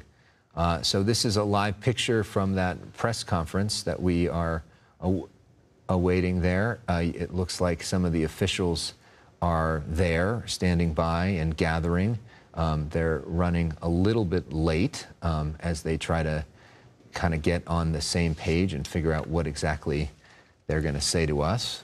It looks like somebody may be taking an elevator there, so that's a sign that that may not be starting imminently. Right. And as we await that, we look back on the scene itself. And what you see there that we didn't see several hours ago is giant FBI vehicles that have arrived.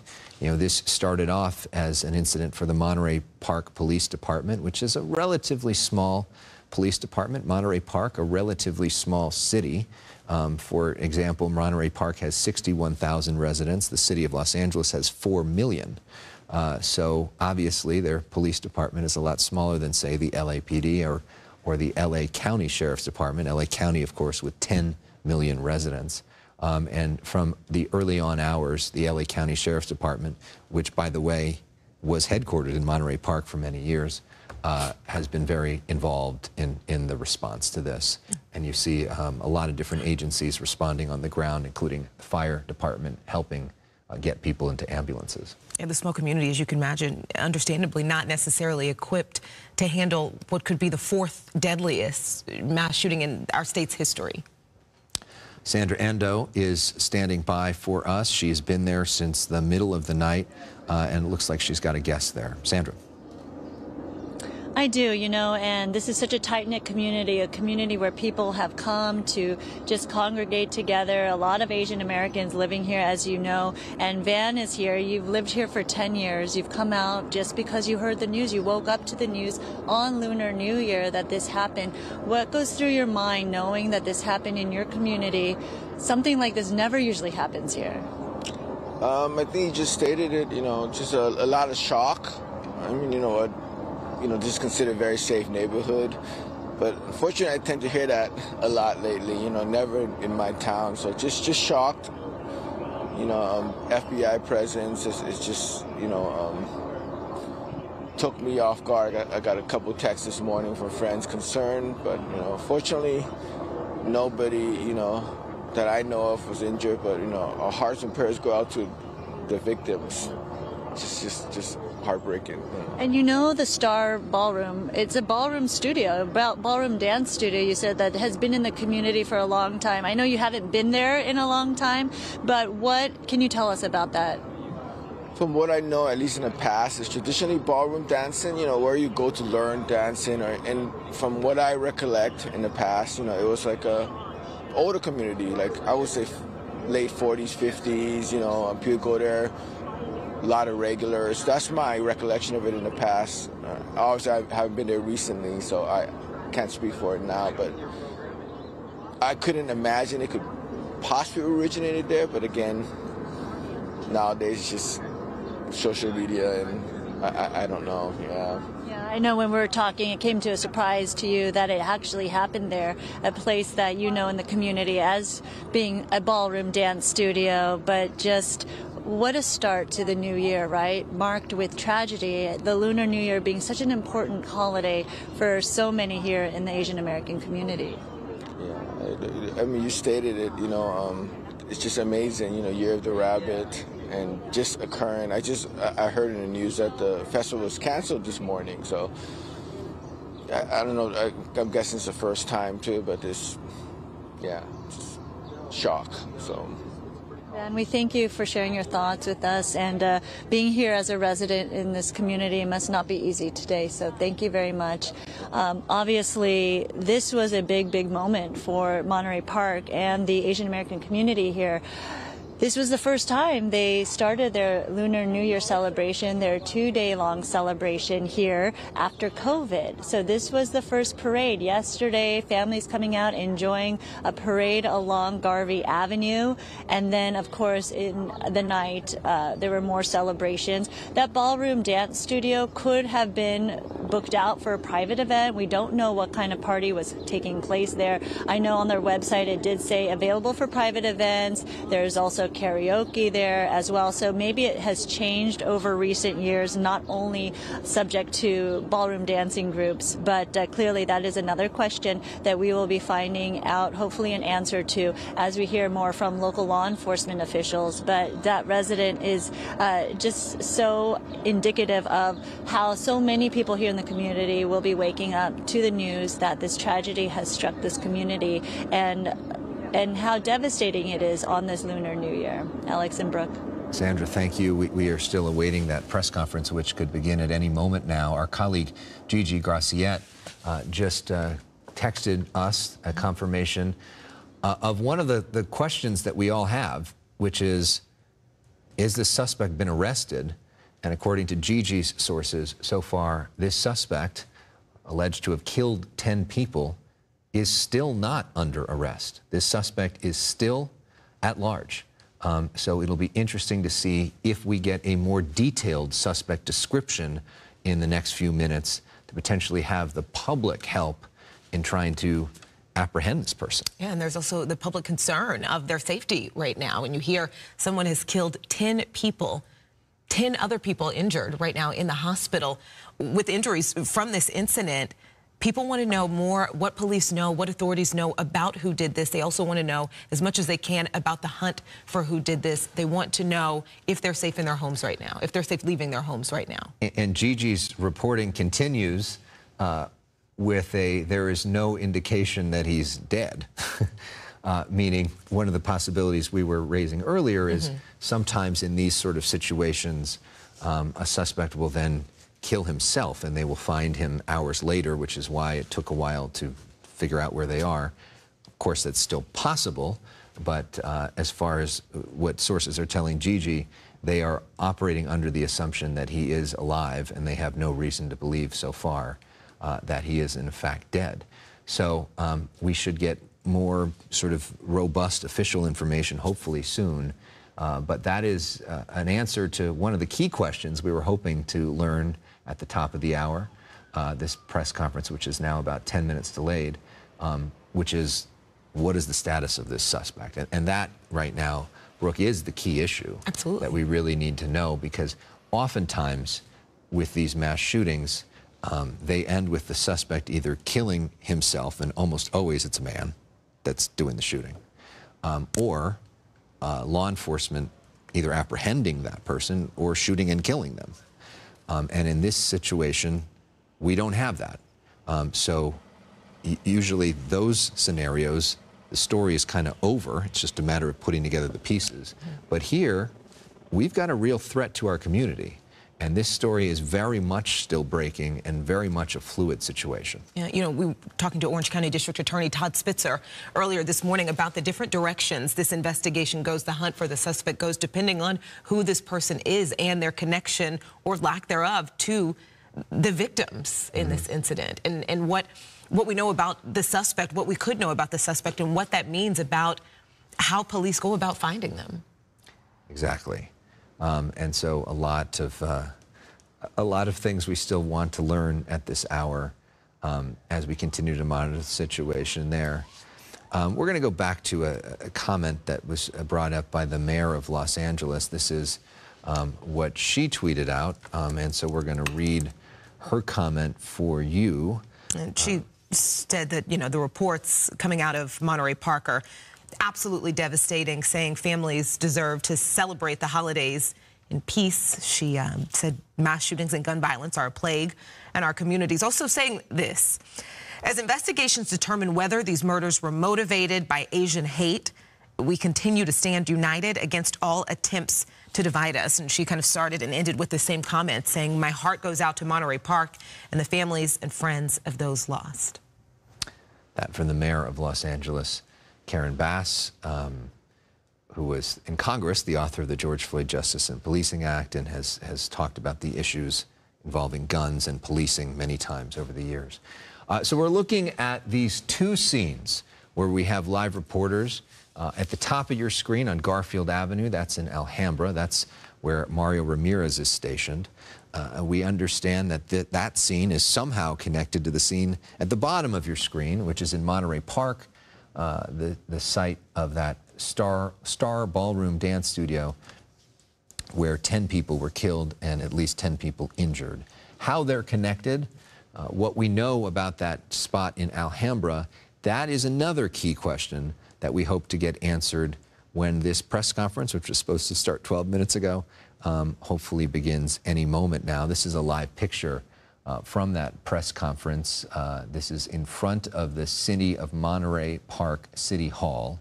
And this is where we expect people to, including the sheriff, to come out and begin to brief us. You think about today, a day in Monterey Park, I think of that area where I've covered there, and it has some of the best food in Southern California. When I think of Monterey Park, I mean, just amazing, amazing food, and such a kind community to report in over the years, and this community, which was so excited about this Lunar New Year celebration, came out in force yesterday with tens of thousands of people there on the streets, and expecting another tens of thousands of people today. But instead, there will be no celebration, but a day of mourning and a day of fear. And it's something Sandra pointed out earlier that reminded us of that this was not only supposed to be a happy day, a celebration, but this was kind of a new beginning, a community that has been through a lot over the past 3 years, been through so much over the past 3 years. This was supposed to be, you know, releasing kind of that deep breath. And this is what these people are waking up to this morning, the news of a tie with the fourth deadliest mass shooting in California's history. Not even a full month into 2023. Yeah, and we hope that that list of victims does not grow as well as we get more information on all of this. So what you're looking at there, in the front part of your picture is the FBI, which is now there out in force to help in this investigation. We're going to go now to Dennis Zine, police specialist, former member of the LAPD and the LA City Council. Dennis, can you talk about the challenges for a department like Monterey Park, which is not very large, and now they have helping them the LA County Sheriff's Department and the Federal Bureau of Investigation? Well, what they have is the resources of the country. They have the resources of federal, state, local. The Sheriff's Department has a wonderful lab. The state, the federal government, they've got all the resources available. So what they'll do is collect any and all evidence, and the allied agencies, when it comes to a situation where you need multiple agencies and multiple investigators and multiple talents, this affords that opportunity. When you see it on a Sunday morning at this time, FBI has their command post there, they got the agents there, the district attorney's office will be involved. You've got multiple agencies, and all of the ability of a large or a small agency, tragedy like this brings them all together. They work in a cooperative relationship. And it's kind of like the Army works with the Navy, works with the Marines, which is the Air Force. So in a coordinated effort, they will gather evidence. That evidence will be processed, but they have a system in place. So while the Sheriff's Department is a large agency, the Sheriff's Department is large, but the FBI is larger. And then we got OES from the state of California with the governor authorizing them, and they're at the scene. So when you've got all these multiple agencies and all the evidence they'll collect and the witnesses interview, et cetera, the videotape they're going to analyze, they have all the resources. So while the local department doesn't have all those resources, this cooperative effort will bring that to them. And they will have an investigator from different agencies that will team their resources, and they will pick up every piece of evidence. Again, they have to tend to the ones that are injured, families of the ones who've been killed. They have to tend to those. So agencies will work together. And this particular tragedy, as we see, which is captured the nation now, and this, sadly, is not the first time we've seen mass shootings. If you remember the one that happened in Las Vegas, where there were many more people injured and killed, the agencies come together. And fortunately, we have that talent when they pull the resources, whether it's Sunday morning at 4 o'clock or 5 o'clock or Saturday evening, these agencies pull together. And this, called mutual aid, is what benefits the small agency, because there's no question they don't have the resources to handle something like this, and that's why mutual aid is of importance. And with the resources of the FBI, the lab, how they can analyze evidence, and they'll capture the individual or individuals involved in these tragic situations, these shootings with the injured. And then you've got the people who've been traumatized by what they've seen. So all those agencies that are involved will come together. So there's no fear that they don't have the resources. It was a small town, they would have the same situation. So while Monterey Park, Alhambra, all those agencies have resources at a limited level, but now with situations such as this, they all pull together. And at the lead would be the FBI with their lab. So any kind of evidence that's gathered that they need to have analyzed, they've got the resources and they got agents there at the scene. And it's a wonderful cooperative effort. Tragedies like this bring all those public service agencies together to help. The bottom line is find out who, what, how, and why, and then the criminal justice system. But obviously they have to tend to the families, then those who are injured in the hospital, and the trauma that people are going through.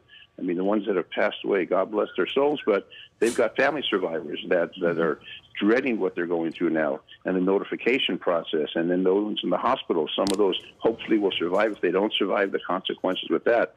So while Monterey Park is small, Alhambra is small, LA's larger, obviously the county Sheriff's Department, but it's all a cooperative effort. And any traffic from the Highway Patrol or any resources from the state of California, the governor's authorized that. So you find that it's hand in hand. They work together. And that's what the public needs to understand is nothing's going to be neglected. Everything will be done in a proper fashion, and to tend to those that are in need and to apprehend. The ultimate goal for law enforcement is to tend to those that are injured, that have been impacted by this, and then apprehension of those individuals. And that's how we maintain a system of justice in America, especially here in the Southern California region. Justice has to prevail, and that's what will ultimately, when they apprehend the people. But you hear cases around the country where there are puzzles they put together. It's kind of like putting together a puzzle, but you got agencies and technology, and we have DNA now.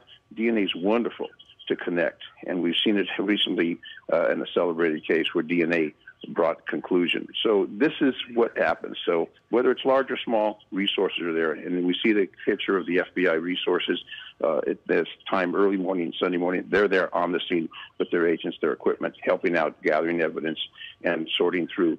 Ultimate goal, apprehend those that are involved, single individuals, multiple individuals, and then bring them to justice. But there's no lack of resources available in a tragedy like this.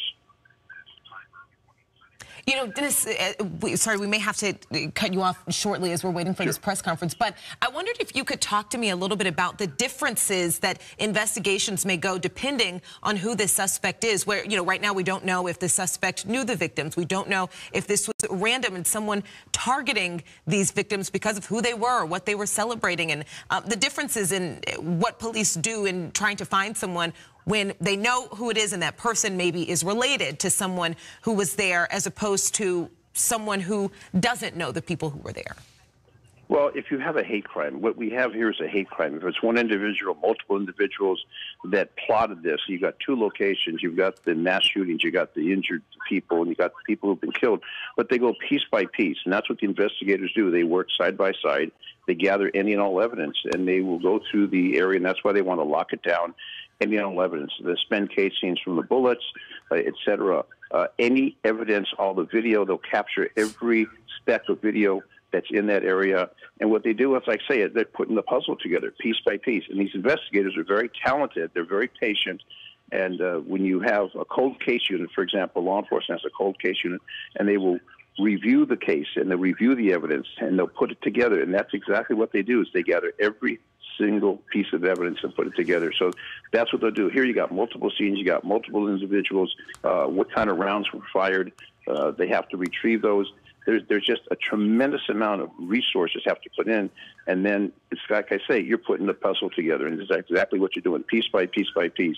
The video, the witnesses, the surveillance, everything that you have to do. It's not just one aspect. One person says, well, this person did it. Well, you've got to find evidence to substantiate that, and you've got to have substantial evidence to substantiate what the allegations are and what witnesses are bringing forward, and everyone's going to see it in a different perspective. So what you want to do is make sure for the justice system to make sure all that evidence, all that puzzle is put together in a systematic manner. And that's why you have all the resources. I mean, there's going to be a tremendous amount of resources. This area will be locked down probably for days as they gather every evidence, all the spent casings from the bullets that were fired, and then the retrieve from the victims. There's just a multitude of layers that they will go every single inch. And these investigators are highly trained, highly educated, and this is what they do. And these tragic situations bring out the expertise that they have here in the United States with all of the ability to capture everything. And when you got the FBI, you've got the lab that's world-known to gather evidence and then to analyze that evidence. So I have no fear that they will apprehend this individual in time. And I'm hearing from a source in the LA County District Attorney's Office who's telling me that the lead on this will always be the LA Sheriff's Department. They always handle Monterey Park homicides to begin with because of the nature of the size of Monterey Park and because of their agreement there. So we will see the sheriff himself, Robert Luna, take the lead on this, and their homicide investigator part of this briefing. We saw him earlier this morning sort of take the lead on announcing what was happening or what has happened so far. So we're going to see a big role for the LA County Sheriff's Department, both in the next few minutes and in the next few weeks and months investigating this case. Dennis, thank you for sharing your insights. Always valuable. Really appreciate it. You're very welcome. Thank you. So a look now at those two scenes, trying to figure out what the Alhambra scene has to do with the Monterey Park scene. We are expecting that press conference to get underway any minute now. Maybe we can take another live look at that scene. This is City Hall in Monterey Park. A press conference that we were told was going to get underway at 8 o'clock. It's now 8:24, and we're still waiting. Hopefully that means they have some good news to share, or some news to share. But in any event, they're keeping us all waiting as they figure out what they're going to say. And we are expecting to hear from many, many people, as you just mentioned, the Sheriff's Department taking lead on this. We are expecting to hear from the Sheriff's Homicide Bureau Captain, the FBI Assistant Director, Donald Always. Donald is from the Los Angeles Field Office. We are also expected to hear from the Mayor of Monterey Park City Manager, the Chief of Police there as well. Again, we've been patiently waiting for this press conference because the thing is, people want to hear directly from authorities about what they know, whether they are safe right now, what they should be doing, how they can help. They want to hear from authorities. They do. I mean, we all want some information and have been waiting hours now patiently to get that information. We were told that we were getting, it was a 5-minute warning, and that was about 10 minutes ago. Sure was. So. I don't know what's going on with them. Obviously, they're busy leading a pretty big and complicated investigation now, but we're all pretty eager to hear information about where things are at and what the community should do going forward today. This will be a very large platform and certainly the biggest test for the new sheriff, LA County Sheriff Robert Luna, who's only been in the job about a month and a half. And this is a size and scope that he has not faced either in Long Beach, where he was the police chief, and now as the LA County Sheriff. This will be a national platform. The entire country intensely focused on this story today, and we are expected to see him in a role that we haven't seen him before. Absolutely, and a role that, we were hoping to not have to see him in. We're talking not even a full month into the year yet. 10 people dead, 10 other people in the hospital. We saw Sandra Endo getting ready there. Sandra, we want to go back to you with the warning that when this press conference starts, we may have to interrupt you, but tell us what you're seeing there. Absolutely, Alex and Brooks, I can tell you that more and more people are waking up to the news here in this community, coming out to the scene to see what exactly happened, and obviously devastated by this. Their sense of security shaken to the core because of the fact that many tell me things like this never happen here in this community. And clearly they are just devastated by the loss of life and the tragedy that has struck so close to home, especially on Lunar New Year. This was a time, the first time this community has come together post-COVID to really celebrate in this way, for everyone to come together with a parade, with vendors out on the street for this 2-day Lunar New Year celebration.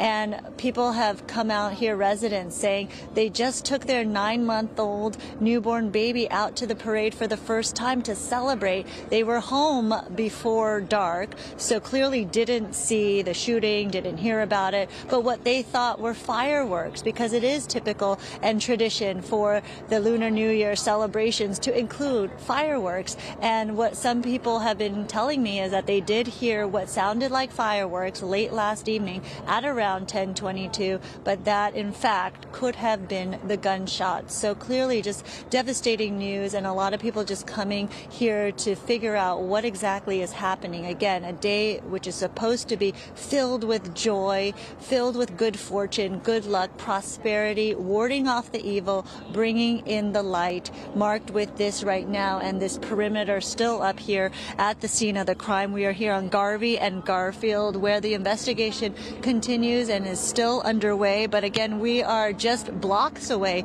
from Monterey Park City Hall. That is where local officials, the sheriff, is gathering. And again, that press conference set to start any moment now. If you could zoom in a little bit on the corner at that intersection of Garvey and Garfield, you could see people gathering, starting to come out to the scene. And this is what we were talking about all morning long, how there was an eerie sense of silence and somberness throughout the community, with not a lot of people coming out to see what exactly happened. But now the sense that the news is starting to come out, to percolate through the community as people start waking up to this news of the tragedy that has struck here in Monterey Park, that they are coming to the scene to figure out what happened and more specifically why. That is the road. As you see, the red lanterns are hanging, the start of a celebratory, momentous occasion for the Asian American community, the traditions and the celebration of Lunar New Year. You can see that was going to be taking place today on day 2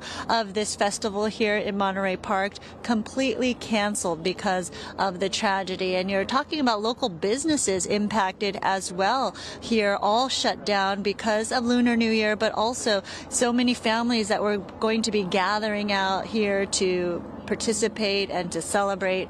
Obviously, just waking up to the news that there has been such a tremendous loss of life here in Monterey Park, a community which is largely, predominantly Asian American. And we're also talking about the other scene in Alhambra. Again, a very large Asian American community there, all waking up this Lunar New Year to the devastating news that this happened. But again, we are hearing helicopters circling overhead still.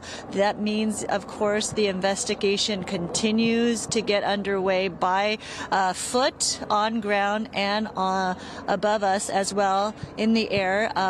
There's a lot of work to do in terms of piecing together what exactly happened at both of these locations, the timeline of everything, who the suspect was, the weapons used, and of course why. The motive being so important here as families all across the Southland and the nation wake up to celebrate Lunar New Year, wondering if their safety is in jeopardy. Hearing from local officials in other communities that they're going to heighten their presence of security and to make sure that the community remains safe. So until we hear official word from local officials that perhaps this was an isolated incident, hopefully, or a bigger picture, we don't know at this point, but certainly something the community is listening for and is waiting for. A sense of security definitely needed here in the Asian American community in particular on this very important holiday, this Lunar New Year, ushering in the Year of the Rabbit. But you see, again, this is a joint investigation, multiple levels of law enforcement here, layers of investigators. You have homicide detectives here, FBI, Monterey Police, as well as the Sheriff's Department overseeing this investigation. So you have multiple levels and jurisdictions involved in this tragedy, this mass shooting where 10 people are dead this morning because of this, as well as at least 10 people in hospital today. So a lot of answers that we're waiting for. Again, any moment now. For now, let's send it back to you. So now we see the slew of law enforcement, including several elected officials that weren't on that list, as I suspected. Judy Chu, the Congresswoman, Supervisor Hilda Solis. They may have been waiting for some of these folks to get there. But the sheriff, Robert Luna, I think, is going to take the lead on this. Let's listen in to this briefing. Hope to get a lot more information.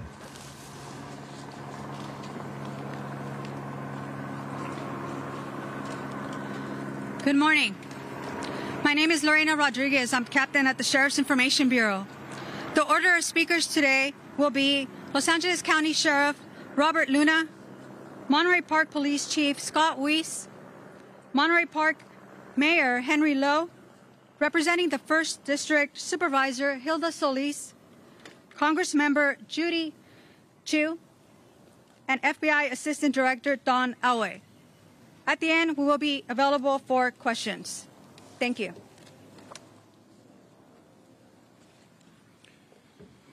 First of all, thank you for your patience. I know it took us a little bit to get out here, but we're doing a lot of very important work behind the scenes. It gives me a great sadness to be standing before you to report such devastating news. Never easy to do something like this because it's absolutely heartbreaking, and our thoughts, condolences, and prayers go out not only to the victims, their family, but this Monterey Park community and really the entire community, because I think we're all going to be hurting based on this tragedy.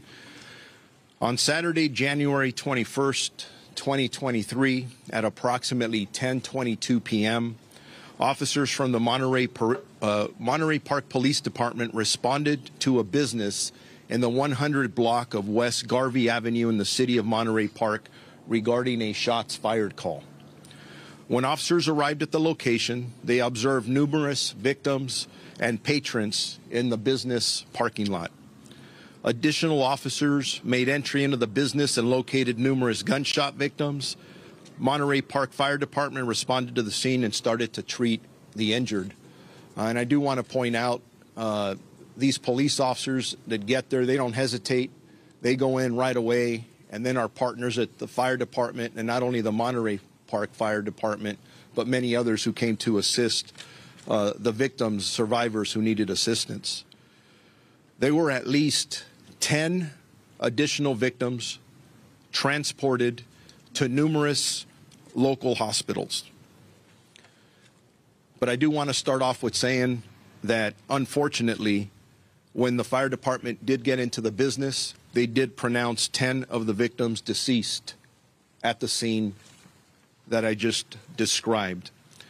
But the 10 additional victims were transported to numerous local hospitals. They are listed in various conditions from stable to critical condition. There is a male suspect that fled the scene and remains outstanding as of this moment.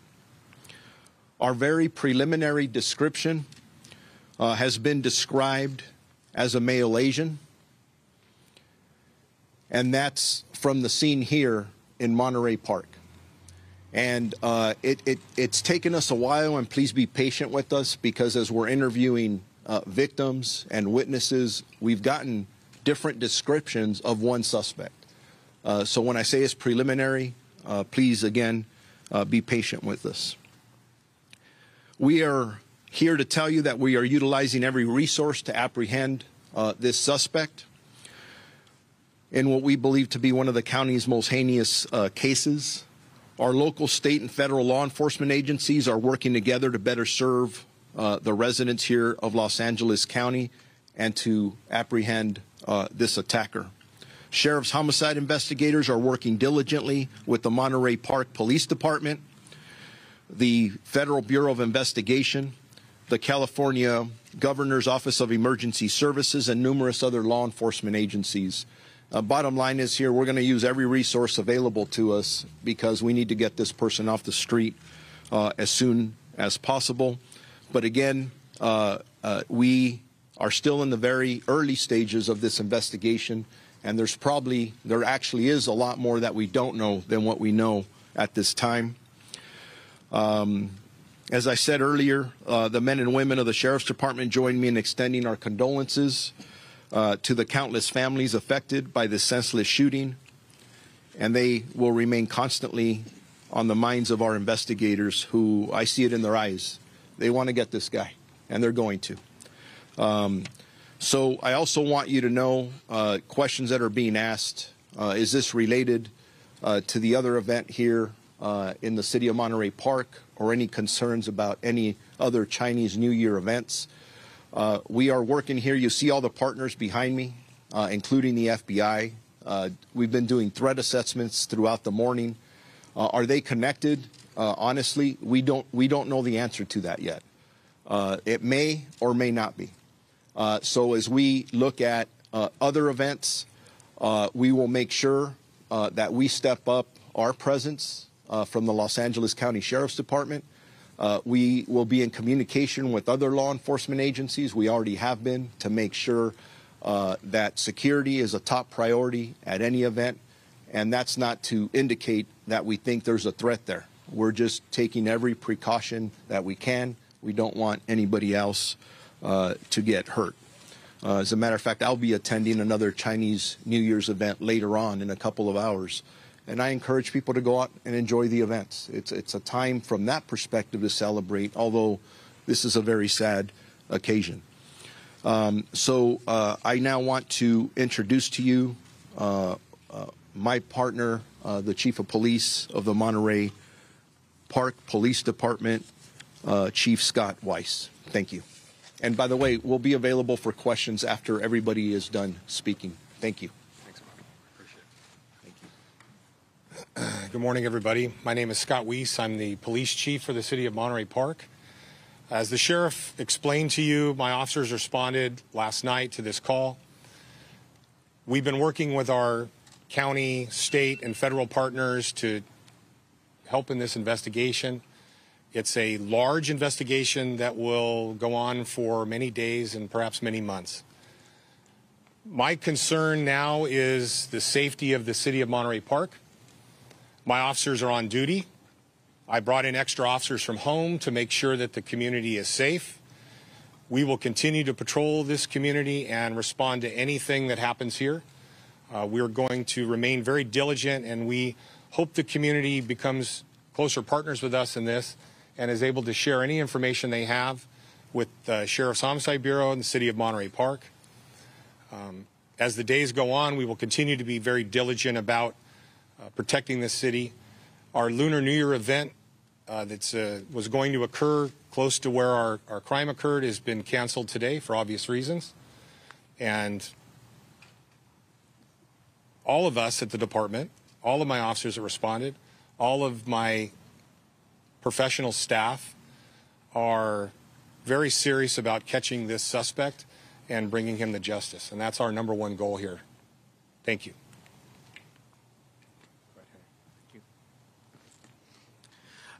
Thank you, Chief Weiss. And I want to first thank Sheriff Luna, the FBI, the State Emergency Services, and all of the law enforcement agencies who have been working with us for the past few hours in investigating this very tragic event. It's difficult to believe that it happened here in Monterey Park.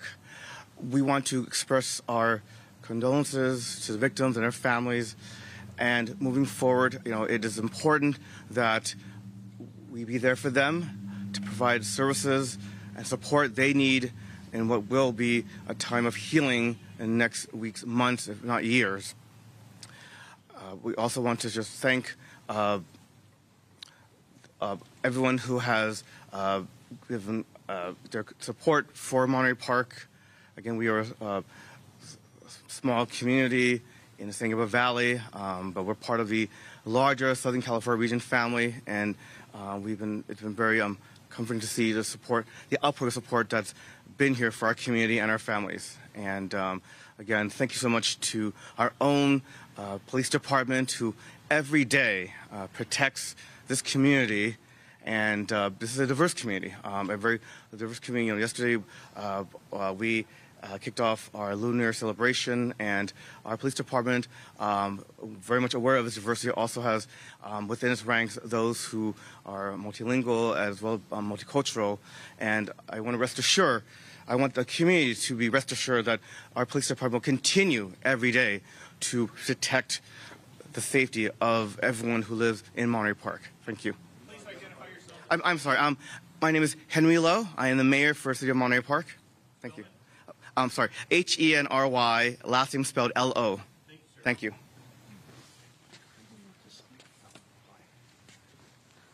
Good morning.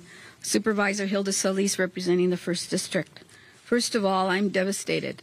My heart is broken to hear that just after a very beautiful event that many of us here attended yesterday, to hear about the loss of 10 lives, mass shooting that occurred here in Monterey Park, our very own community, as well as those 10 individuals that are injured. First of all, I want to commend the police department here in Monterey Park, the city of Monterey Park, for being so diligent, as well as our sheriff our new sheriff, Luna, who's done already an outstanding job. But I also want to thank the community itself, because we continue to be resilient. This is unfortunate, happening here on the day that we celebrate. It's a holiday that is so well respected and celebrated by so many in the AAPI community. And just yesterday, to see hundreds of thousands of people on the street on Garvey, to know that people could come out after the pandemic to celebrate, to see family, to see children, to see our elderly, to know that this was a place of welcoming. People would come here for many, many years knowing that this was a place of acceptance, of diversity, of immigrants. And it's unfortunate what occurred. We're praying for those that lost their lives and their families, and for those that are currently in our care and that are injured. I know that at least 4 of those individuals are at our LAC USC Medical Trauma Hospital, and I want to thank the medical staff that has been there up all night providing the services and helping those to heal. We have much more prayers to provide for our community. As you know, hate crime is nothing new for some in our community, especially the AAPI community, and that's why almost 3 years ago the County Board of Supervisors took action right on the cusp of COVID, when we saw assaults against people of Asian descent. So we know this is a problem and we have to confront it, but I hope today that we remain united, and that when we see something, we say something. And as the sheriff said, we know that this is a day of a solemn moment, but we also know that the Lunar New Year means so much to our AAPI communities.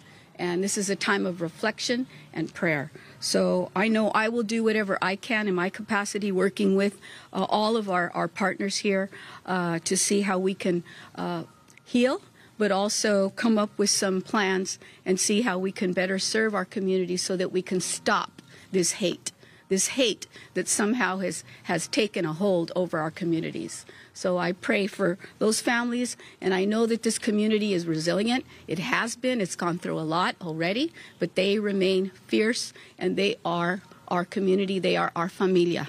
Thank you. With that, Congresswoman Judy Chu. Hello, I'm Congressmember Judy Chu, and I represent this district, the 28th Congressional District. My thoughts and condolences go to the victims of this horrific crime. I can only imagine the terror, pain, and anxiety that they feel, and how devastated the families of those who were killed must feel right now. And I can't even imagine that such a thing would happen in this community. My thanks go to the first responders who came so quickly, the paramedics and fire department who were able to take care of the injured, the sheriffs, Sheriff Luna, as well as Monterey Park Police Chief Weiss. And I appreciate the FBI coming immediately. President Biden has been apprised of this horrific shooting, and I hope that we can make a determination as to whether this was a hate crime. You know, this could have been so much worse. Only hours earlier, all of us were together, only 1 block away, at the Lunar New Year festival. All of us standing right here were there, and there were thousands there. It is horrible that such a thing could occur at a time of celebration for so many in the AAPI community and in the Asian community worldwide. This is a time to be with family, to celebrate, and yet this tore a hole through all of our hearts. But let me say, I've lived in this city for 37 years. I was on the city council and I was its mayor, and I know how strong Monterey Park is. Monterey Park is resilient, and what I know about the people here is that we will get through this together.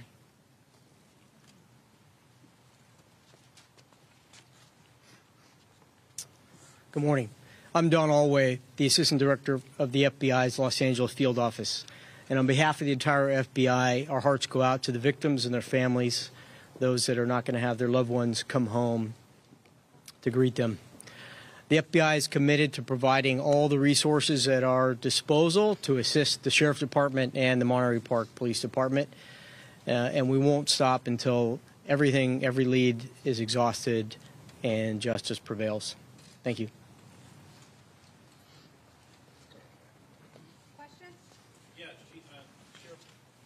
A couple things. So your only description is that as an Asian male, correct? That's correct. Okay, and then I just need to clarify something because Supervisor Solis just implied that this was, these hate crimes have to stop. So is this or is this not a hate crime? Everything's on the table. We don't know if this is specifically a hate crime defined by law, but who walks into a dance hall and guns down 20 people?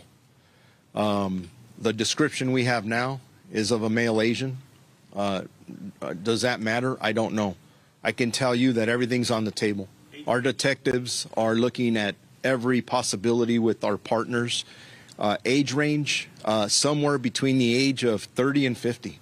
There is a wide range, and those are things that our detectives, as we're sitting here now for the last several hours, and we have several homicide teams working here. It's amazing when you can pick up the phone and I have other agencies coming. What can we do to help? We want this guy off the street. So we're working very hard, and we're hoping, actually, we should be putting out a better description here in the next several hours. Have you walked the scene? The actual scene, I have not. I've been at the crime scene, but not the actual shooting scene. The question I have is then, based on the scene, I don't know if you or Captain Meyer can answer this, based on the locations of the bodies, does it look like there was an intentional direction that the shooter was aimed at, or does it look like it was random across the board? Those are questions that we will be able to answer, just not at this time. Sure. Talk about the suspect's weapons, yes, the ammunition and weapons used, potentially any description of that. And can you please also describe what other incidents you are trying to investigate as far as their possible connection to this, including the one in Alhambra? Yes. So let me start off with the last question regarding the city of Alhambra. We are working diligently with the Alhambra Police Department. We believe that there's an incident that may be related.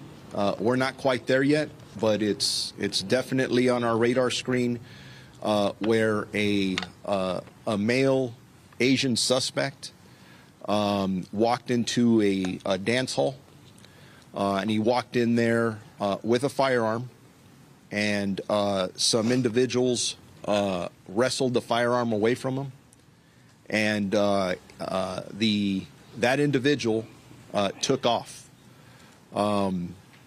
Now, some witnesses in that area are describing a white cargo van. We don't know, though, at this time, if it is connected. That white van should be considered a van of interest at this point. Again, detectives looking at multiple locations, multiple clues, and I know how hard they're working. In regards to the firearm, obviously, there were multiple rounds fired at the first location where we have all the victims and survivors. We don't know how many rounds were fired. Different weapons have been described. In regards to the specific weapon, we don't believe it was an assault rifle at this time, but again, that's part of the investigation that we're looking at, just to make sure, and I don't want to put out bad information. Without giving us things that you did not tell us, do you have things, solid leads right now, which are possibly connecting you to this discovery right now? I know you cannot give us details of it. Do you have some solid leads which give you hope that you're going to find this person fairly quickly? I always have hope, and we have amazing detectives out here. The resources that they have are utilizing out here. There are multiple leads that we are following, but please keep in mind our priority here is obviously we get to the victims, we get to the survivors, we're going to wrap our arms around the families, but the next top priority is to arrest the person who did this, charge them, and get them prosecuted to the full extent of the law, no matter what the intent, motive, or anything was. So, Sheriff, that the suspect knew anyone inside that dance hall? that's always a possibility. Again, very early on in this investigation, that's a possibility. When you're a good detective, you don't take anything off the table. Everything's a possibility, and that could be one of them. Has anyone said that in either of these two places? Do you think we know that this? We are still in the process of interviewing dozens of witnesses, and I'm not going to get into detail yet about what they said. Look at how many cameras are in front of me. Suspect could be watching right now. Sheriff, the Alhambra incident, is there a weapon if he was disarmed? Do you have a weapon from that incident? We do. Can you tell us what it is? Not at this time. Do you think that that could be your weapon from the crime here? It absolutely could be. We don't know yet. Can you please describe the victims as far as their age range, gender, race, anything you can tell us? In regards to the 10 deceased victims, my understanding, we have 5 females and 5 males. In regards to their specific ages, we have not been able to identify any of them yet. We will do that with our partners at the coroner's office when the time comes. What time did the Alhambra incident happen? Sheriff, what time did the Alhambra incident happen? I want to say it happened within 20 to 30 minutes of the first incident that we're here discussing. It happened after the Monterey Park incident. Do you know how many people were inside the dance hall in Monterey Park? I don't have that information, but there were dozens of people in there. Sheriff, why no shelter-in-place order? Why no shelter-in-place order for the community? We don't believe that's necessary at this time, but we will consistently evaluate that. And if we believe that there's an absolute danger to the public, we're going to take every precaution necessary. We have a lot of resources out all over the place, and I don't think we're there yet, but it's always an option in the toolbox. Are all the victims, as far as you know, of Asian descent, people who were killed, people who were wounded? We don't have that specific information yet because we have not identified them yet, but the assumption is that probably yes, but Any children among the dead or injured? no. Do you know anything? I'm sorry. Do you know anything about the event? Was it advertised? Was it like, was there music audible on the street? Like, do you know anything about how someone would have? I don't have that specific information, but we'll put that out later. Is it safe to say that your teams are scouring video right now to get him running away? Our teams are doing a lot of things right now. That's one of many. Sheriff, can you talk about the time frame here? When the call came in, how long it took for officers to get to the scene, when they went in, and how much time did this guy have to exit the area? Chief Weiss, if you want to talk about the initial response to the scene. Thank you. So we received 911 calls starting at 10:22 in the evening. The incident, as you all know, is very close to the police station. We were just wrapping up the final shutdown of the Lunar New Year event. I had dozens of officers here throughout the day and the evening at the Lunar New Year event. So our response to the scene was within minutes. I don't have the exact time. The initial officers that responded saw dozens of people exiting. Some were injured, some weren't, and we handled them as they came out, began to triage that, and my officers put together a react team and went inside to see if the suspect was still inside. They were probably entering that business within a minute or two of responding, and that's how we've been trained, and that's how we respond to situations like this. And I want to address the shelter in place. We have a very tight community here. They share information with us, and our partnership with our community is very, very strong. We've put out information to them about their safety, and we welcome their questions to us. I have dozens of officers here on the street today, not just from my agency, from agencies all over, both local, county, state, and federal. This is a safe community right now, but we're going to continue to be vigilant until we take this suspect into custody, wherever they are. Chief, can you speak to the possibility of this being a result of a domestic dispute between a husband and wife? That's all part of the investigation. Everything's on the table. And yeah, the more people you talk to, the more information we get, and our detectives are amazing, and we'll get there. Just to understand the time frame between the Monterey Park incident and the Alhambra incident. What time was the incident in Alhambra, to get a better idea? This was 10:22 in Monterey Park. That lasted a little while. You said it was about 20 minutes to get to Alhambra. What time was that one? So if we're looking at the Alhambra incident, approximately 10:22. And from the information preliminarily that we have now, we're talking about between 17 minutes to 20 minutes later, the Alhambra incident occurs. So Monterey Park was first, Alhambra was second. Yes, Monterey Park, unfortunately, occurred first. Thank you.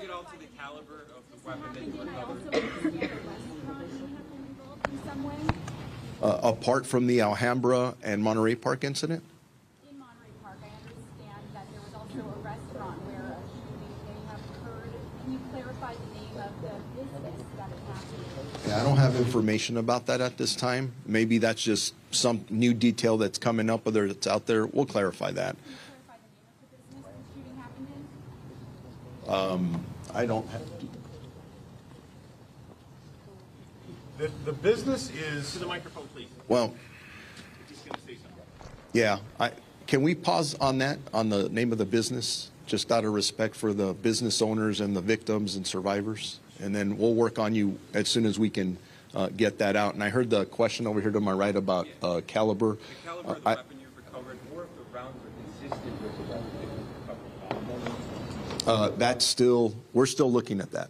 And I would prefer not to put the caliber out at this second, just because it may hinder what we're trying to do. And again, remember, our priority is we got to get this guy in custody.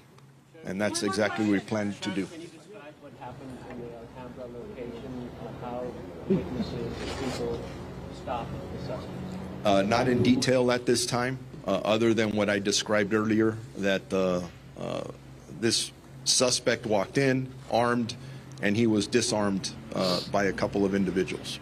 So that's. You are telling people that it is safe to attend Chinese New Year events in this area. Yes. Yes, and if that changes for any reason, we will immediately notify our community through all of you. At this point, can you say anything about the weapon that was found at Alhambra? Was that a long rifle? Was that an AR? What was that? It was not an assault rifle. Thank you. Sheriff, I was in the events yesterday. There was thousands of people. I wonder if there's any safety measures in place before that happened. And, you know, like the screening of the weapon, what were we doing before that happened? Are you speaking about the Lunar New Year event? Yes. Were you there yesterday? Yes, it's thousands of people there. Thousands of people, and I had dozens of officers present. Yes. I had officers walking around in plain clothes. I had officers in uniform. I had tactical officers walking around with long guns. I had drones overhead. I had the perimeter locked down with barriers. We did not screen people for weapons. There was probably over 100,000 people present, so it's impossible to screen everybody for weapons. Yesterday was a safe event, primarily because of the diligence of my officers that were present there. I can't speak about the event where the crime occurred. It's a separate incident. It has no relation to the Chinese New Year event earlier in the day. When can we expect the next update? We'll do a next update in a couple hours, hopefully. ¿Puede hablar el jefe en español? Hopefully, yes, same location. Thank you very much. Pueden hablar en español. Español al lado. Okay. So there you have it, that press briefing that we had been waiting hours for, and we all were kind of hoping for a little bit more information than what we just got in terms of what we learned. We learned that this was an Asian male. They believe was an Asian male, the suspect. Based on some witness interviews. Yeah. It seemed kind of shaky, the response on that, too, very clearly, that they're not giving as much information if they have it or they do not have it about this suspect. They said 5 female victims, 5 male victims inside. That we learned that the incident in Monterey Park happened first, The incident in Alhambra happened about 20 minutes later. Let's check in with our reporters on both of those scenes right now to get their big takeaways from the press conference. Let's start with Sandra Endo, who is in Monterey Park. Sandra. Hi there, yes, Alex and Brooke. The big takeaway for me here on the scene is that obviously law enforcement officials say everything is still on the table. Obviously, they talked about details in terms of the victim count and also what exactly happened, Monterey Park first and then the Alhambra incident in terms of the suspect. But what we do know right now in terms of motive, they're saying everything's still on the table. They did not rule out it being a hate crime. They did not rule out or rule in anything else. So that is the big takeaway here for the Asian American community in particular, celebrating Lunar New Year. They do say to go celebrate and just keep in mind that there will be added security to many of these events taking place across the Southland. So again, it's supposed to be a very celebratory day today on this Lunar New Year holiday. But as far as this event, they have not ruled out it's a hate crime. They have not ruled out any motive in terms of their investigation so far. Sandra Enda, thank you. Now to Mario Ramirez, and what we now understand is officially the second location, Alhambra. Your takeaway from what we just heard. Yeah, well, we were able to hear them say that the incident here at this second location, the Lai Ballroom and Dance Studio, it happened about 20 to 30 minutes after that initial incident. And this location here, it's about 2 to 3 miles away from that Monterey Park shooting, less than a 10-minute drive. And we heard during that news conference that there was an incident here that may be related, where a male suspect, male Asian, walked in with a firearm before some of the patrons wrestled a weapon from that suspect, who then fled the scene. And they also mentioned a white cargo van. They don't know if it's connected, but it is a vehicle of interest that was seen here at this location in Alhambra, where they also said dozens of people were in attendance. So the priority is to arrest the person who did this, and they are still in the process of interviewing dozens of witnesses. So this is obviously a big part of the investigation. There are several surveillance cameras near the business. And again, we understand that this incident, whatever unfolded here, that suspect walking in with a firearm, being disarmed reportedly by several patrons inside, then taking off, and that white cargo van also in question here from this scene. So not too far from where Sandra was, again about 2 to 3 miles away, where that investigation, of course, will continue, as they mentioned, for days and months to come. All right, Mario, thank you. You know, Sheriff Robert Luna not talking much about the specifics of the weapon involved, only saying it was not an assault rifle. And we have been talking all morning about the fact that this was a celebration of the Lunar New Year, you know, in a vibrant Asian community, in one of the largest AAPI communities in our country. And the sheriff said a hate crime, whether this was a hate crime, the possibility of that was still on the table. And he also noted that, you know, there's going to be a discussion of whether this meets the legal standard of what constitutes a hate crime. That's one discussion, but the other one is the significance of 20 people being gunned down after this celebration. And he said his guys want to get this suspect, and he says they will. If you were listening closely, you heard a familiar voice during that press conference, our Hal Eisner, who is now officially joining our coverage. Hal Eisner looks like Judy Chu standing by there. Right, the Congresswoman standing right next to me here. She was one of a number of people who spoke at this press conference, everyone from the sheriff to the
We have to stop having the availability of these assault weapons on the streets, so that it's so easy for somebody to just walk into an establishment and shoot people and ruin their lives. We heard the sheriff say that he could say it's not an assault weapon.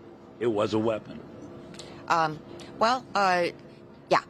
He didn't really say what exactly the kind of weapon it was, but clearly it was a weapon if it could kill 10 people so quickly.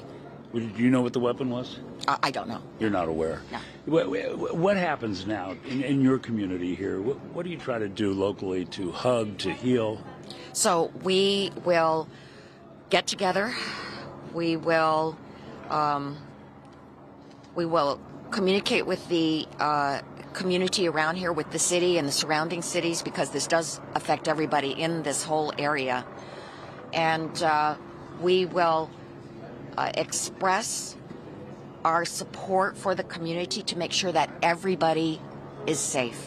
That's the most important thing right now. Congresswoman Judy Chu, thank you. Appreciate your time. Is there a concern that he's still at large? So I think it's very clear that this has broken the hearts of many here in this community.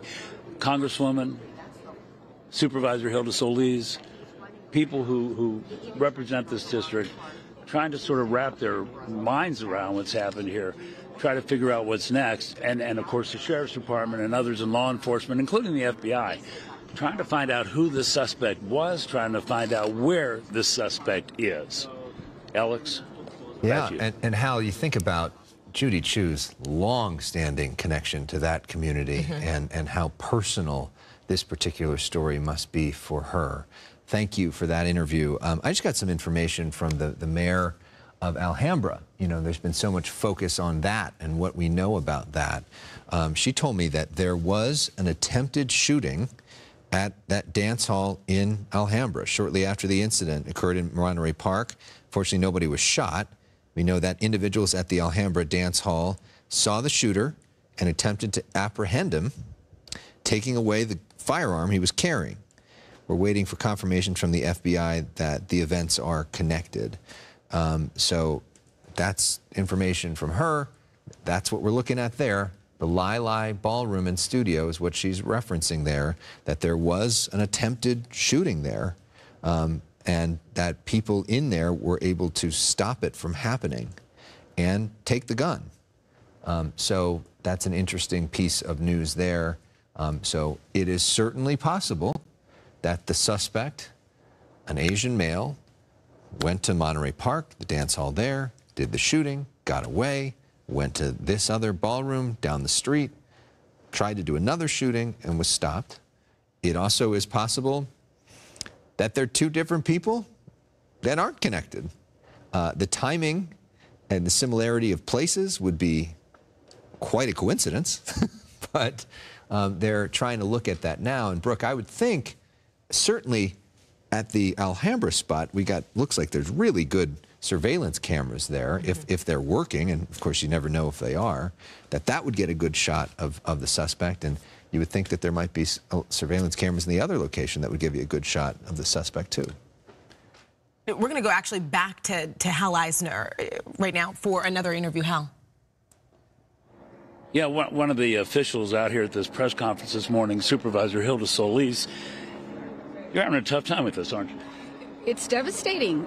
This is a very tranquil community, and we were just here yesterday. This was the first time in 2.5 years that they got to celebrate. This is the epicenter for any events regarding Lunar New Year. This is where they begin, and then they spread out throughout the communities across LA County. And so to know that this happened last night, that individual took the lives of 10 people and then hurt 10 others, and then these people are now, some of them, fighting for their lives right now as we speak. And that individual is still on the loose? That person is still out there. My heart is broken, and my heart goes out to the families that lost their loved ones, and especially those that are right now healing, I hope. 4 of them were taken to LACUSC, our trauma hospital, and our surgeons were up all night, trying to help them. And I pray for our community. I pray for Monterey Park. I pray for the AAPI community, that we come together. We're resilient. Please say something if you see something. Be vigilant. But continue to keep the families that have been impacted in your heart, and prayers need to be shared. And as I was walking over here, the event venue is still up. The banners are still out. You're the Rabbit. It's almost like there's a pall over. It's surreal. It's surreal to know that something like that could happen so close to so many of us in a quiet, tranquil community that I have lived here and represented, not in the city itself, but I represented this for over 20 years and have always had a fondness because people here accept you regardless of what you look like and how you speak or where you were born. This is a place of immigrants, so we all come together. I want to ask you the same thing I asked Congresswoman Chu just a few minutes ago. You go back to the Board of Supervisors, you take this with you. What do you do with it? I think there's a lot more that we need to resurface. In fact, as you may recall, right before the pandemic started, I called out hate crimes and actually asked the board to help support a motion to put forward $3 million to address AAPI hate because we saw it happening there. When you see and hear stories about women being assaulted on a bus just for being Asian or young people being assaulted, this has to stop. And hate can't just permeate all of our lives, and we have to say no, and we have to speak out about it, and we have to protect ourselves, including our communities, including our frail seniors. And this morning, what do you want to say to the constituents out there in the county? I want to say that we have to be resilient. And it's still, we are still who we are. We are good people. There are good people here, and we have to send that message out and pray, and also know that we're together in all of this, and we're going to solve the problem. We're going to work together. The county's going to be vigilant, and as you can see, the breadth of individuals from representing all levels of government, it has to happen, and it's unfortunate that it had to happen here. Hilda Solis, Supervisor, thank you very much. It's pretty tough for all of these officials. They represent these communities, and you can hear it in their voice. You can hear it in their voice. They're trembling. They're upset. Who wouldn't be? Back to you. Who wouldn't be? It's a good point, Hal. Our whole community is, and not only our whole community, the whole country is. I mean, you hear tweets from the president himself. Why don't we look at that? I don't think we've showed that yet.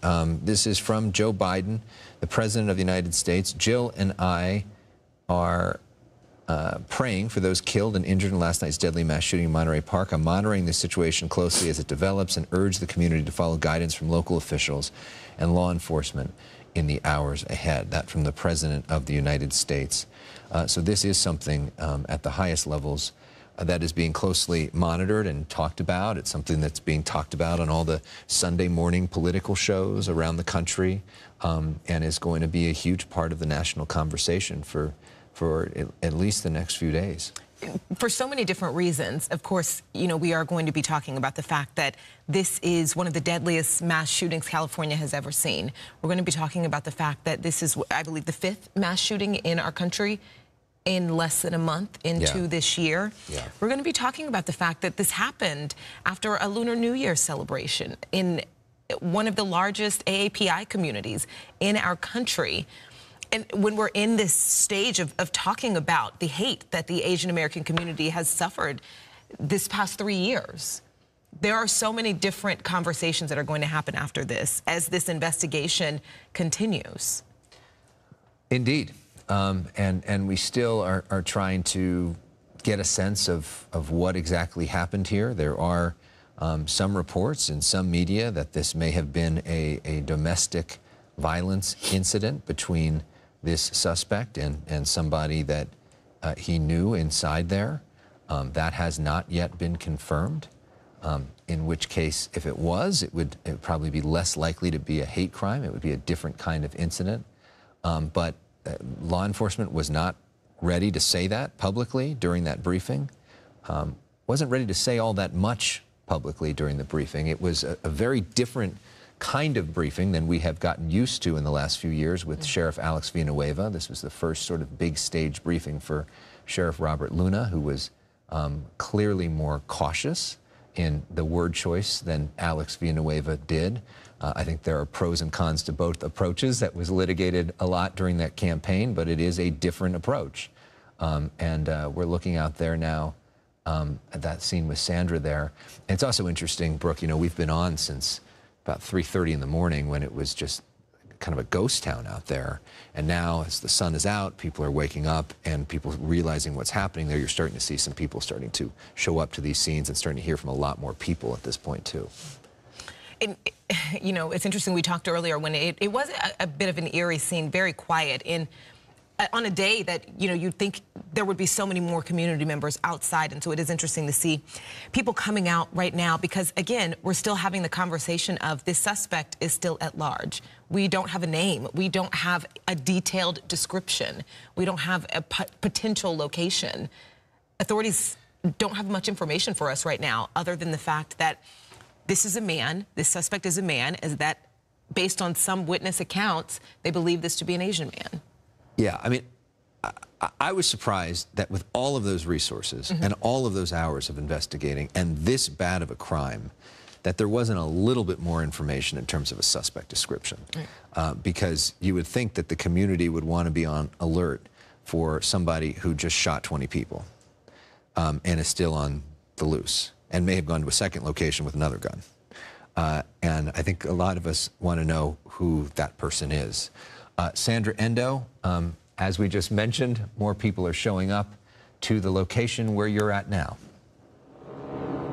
Yes, and this concerned mother here on the scene right now coming out this morning because you actually live nearby. You know this dance studio, where it is on Garvey and Garfield right here. Tell us about what you heard last night and what you saw.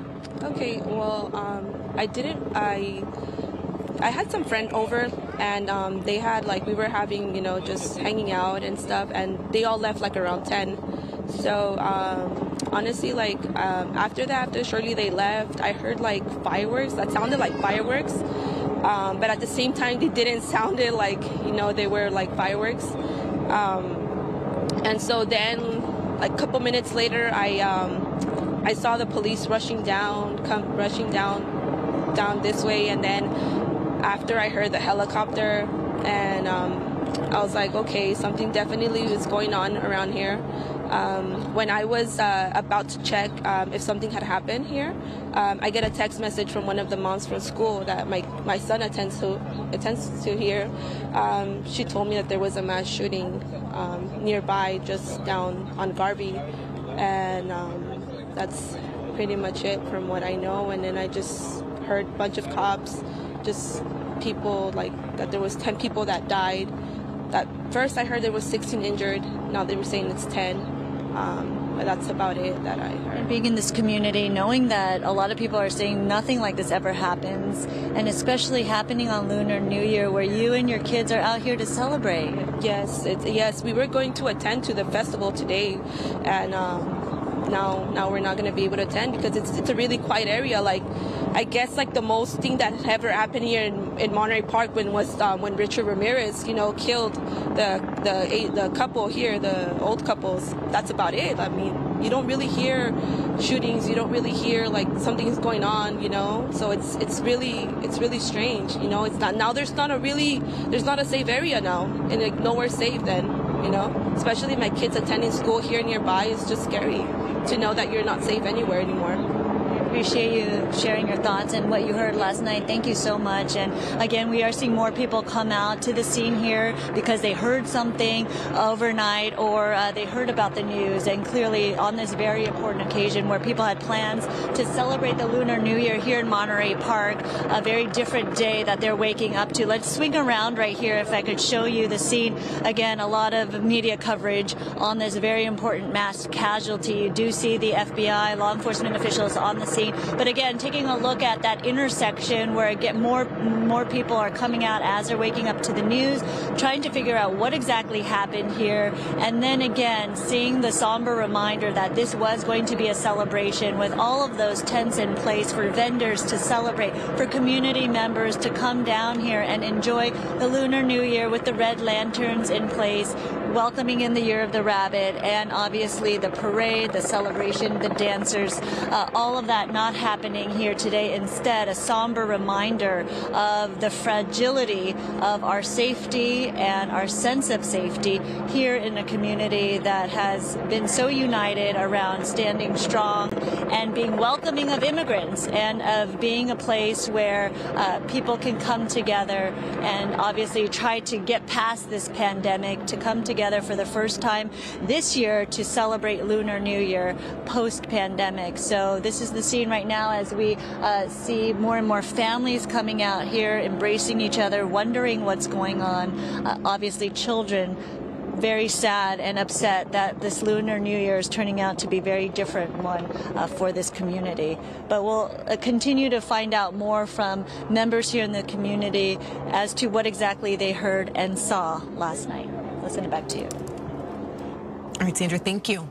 Thank you so much. Just want to also just once again break down, especially if you're just tuning in, as people are starting to get up this Sunday morning, coming up on 9:30 this morning, what we know, 10 people dead. 10 people still in the hospital, and the sheriff told us that their injuries still at this point ranging from many to critically injured right now. 5 females, 5 males. As far as the victims, no more information at this time about the victims, who these people are, who they were. But we do know, of course, these are 10 people with families, 10 people that mattered. And not much on the weapon used in this incident, or the weapon, possibly a different weapon, possibly the same weapon, the weapon that was taken from the suspect at the second incident, which I want to talk about that because we were told the 911 call started coming in at 10:22 about the initial incident. And we know these 2 incidents were about 2 miles apart from each other. And we're told the second incident happened some 20 minutes later, around 20 minutes later, after the fact, Alex? Yeah. So what happened in between those 20 minutes? Is it the same person?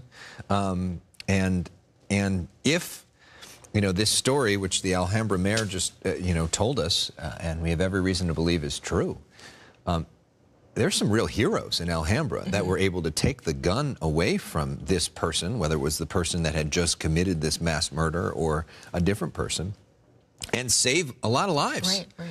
If you think about this, that's a crowded time at a dance hall, and that's quite a story to figure out how that happened, too, and who those people are in this whole thing as well. Getting a statement from the senator from California, Alex Padilla, just sent to me, talking about the fact that he's obviously wishing his prayers and thoughts for the victims, and his quote, "This is yet another painful reminder of why we must act to end the scourge of gun violence." Joining us now on the phone is my colleague at night, usually at 5 and 10, Christine Devine, who was set to go to a Lunar New Year event today. I know you have Asian family members, and this event is a meaningful event for you, and I'm wondering about your thoughts today, Christine, and your thoughts about this community. Good morning, Alex and Brooke. We all woke up this morning to this news, and there's just, as you know, shock and heartbreak as we still are looking for a motive, which could be any one of a number of things. But yes, I am going to a Chinese New Year celebration at the Shaolin Temple, and we were so looking forward to a day of light and joy and peace, and the drums and the live dancers and the discipleship and Chinese opera. And I can tell you, we are still going. It's going to take on a different tone, I'm sure, as we say our prayers for the victims' families, prayers that the suspect is caught, because obviously it can be more of a day of fear with a gunman out there on the loose. But this is truly a day of celebration. Yes, I have Vietnamese foster siblings, and right away I was on a text with them about the day, and my brother wrote me. I will read what he wrote. Let me find that real quick, because this is like, we think of Christmas and New Year's and Hanukkah. This is their day. And he wrote, "Happy New Year, sis. This year, wishing everyone good health and a sharp mind. The rest will fall in." and then I see this breaking news of a mass shooting. So yes, the sheriff, as you heard in his news conference, said to still go to your events. Monterey Park event obviously canceled, but to still go, and I'm going to go with prayer for the victims' families. And we know of a big event that's happening right now in the city of Westminster. Their big Tet Parade is happening, one of the biggest events of the year there. And we think about how,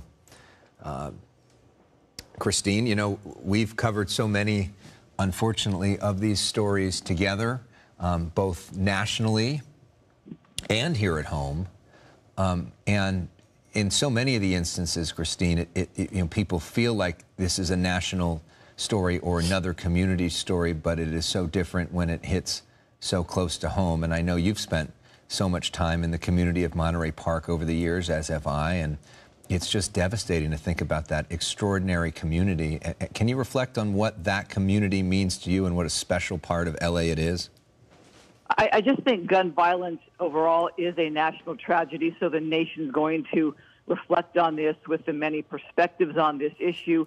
I do urge people to wait for a motive, because I'm already seeing on my social media different kinds of guesses as to what happened here. But let's talk about the heartbreak, because as we know, people tonight are not going to be with their families. There's going to be a lot of heartbreak on this Lunar New Year. Monterey Park is a place of cultural diversity and inclusion of our Asian American friends and family. Such a big part of Los Angeles. You mentioned Westminster. Again, my siblings are Vietnamese. I'm going to a Chinese ceremony today, and just this is family for Los Angeles. This is family for us. I understand that, Christine. This is family for Los Angeles. You know, I also want to point out something we've just learned. The LAPD's chief, Michael Morris, said the department has added patrols across our Asian communities today, and they're planning on meeting with any organizers hosting New Year celebrations after last night's mass murder, mass shooting. And that's important, because something Sandra pointed out is people are going to be celebrating. People are going to be wanting to find community, but they're also going to be nervous. They're going to be worried. There's going to be a fear of whether they're safe. This suspect is still at large, whether they will be targeted. And so I hope that that can bring people some sense of peace, because this was, again, supposed to be a happy day, Christine. Yeah, I'm hoping we get answers on a suspect real soon. I'm hoping we get information as to whether these two locations are tied together. You know, my event is a smaller event. It's in Sherman Oaks. I feel fairly removed from where this happened. I'm going to go to be with my brothers and sisters and family in the Asian American community and go together in prayer and love and light. And I'm going to push past the violence, as I think many people are. But yes, I can understand why some people are going to say, you know what, I'm going to stay home today. I might not go to that event. And that's the tragedy of it all on a special, special day like today, Lunar New Year. And as we wrap up, I know you've got to go and go forward towards these events. Any other final thoughts you want to share, Christine? Let us just pray for our city, our nation, our loved ones, and let us pray for healing. Well said, my friend. Thank you for calling in, and please send our best to everybody involved with that celebration today. Thank you.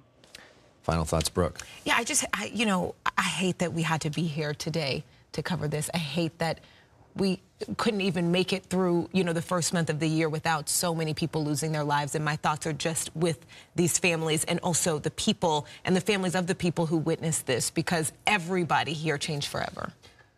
We are thinking of the communities of Monterey Park and Alhambra, two strong communities that have so much diversity and such kind and warm people. And we are feeling for them. We will continue to cover this. We've been on the air. I haven't slept. I think we've been here since 3 o'clock in the morning with straight coverage. We are going to turn things over to our college basketball in a moment, which will join in progress. But we're going to be here working our team all day on this story. We'll have continuous updates on our website, foxla.com. You can follow us on Twitter, FoxLA, on Instagram as well. And we will be constantly reporting on this, both on TV and on digital. And if we get any major news on this, we will break in on TV as well. A big thank you to our whole team that came in here in the middle of the night. Sandra Endo, Mario Ramirez, our team behind the scenes. None of us scheduled to work at this time, but this is such an important story, and we're honored to have the privilege to be able to tell this story and to work through this as a community together. In the days ahead, we're going to have a lot of healing as we learn the names of the folks involved with this. We want to come together and show them love. But we also will bring you the latest on the search for that suspect. For Brooke Thomas and everybody here at Fox 11, I'm Alex Michelson. Have a good day.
Welcome back to Live Now from Fox. I'm Zach Horner. Hope you're having a good Sunday. We do have some tragic news today. A mass shooting happening in California in Los Angeles County at Monterey Park there in California. We've been following it all morning. You've probably seen our coverage here. I want to give you a quick look at the scene when this all happened last night.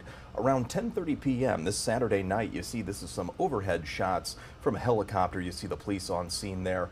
Like was mentioned in some of the coverage earlier, 10 people dead and around 10 people injured. Now, we did hear straight from authorities at a press conference the latest details where they stand in the investigation at this point. I want to play that for you right now in its entirety so you can get the full details. Take a listen. Mayor Henry Lowe, representing the 1st District, Supervisor Hilda Solis, Congressmember Judy Chu, and FBI Assistant Director Don Elway. At the end, we will be available for questions. Thank you.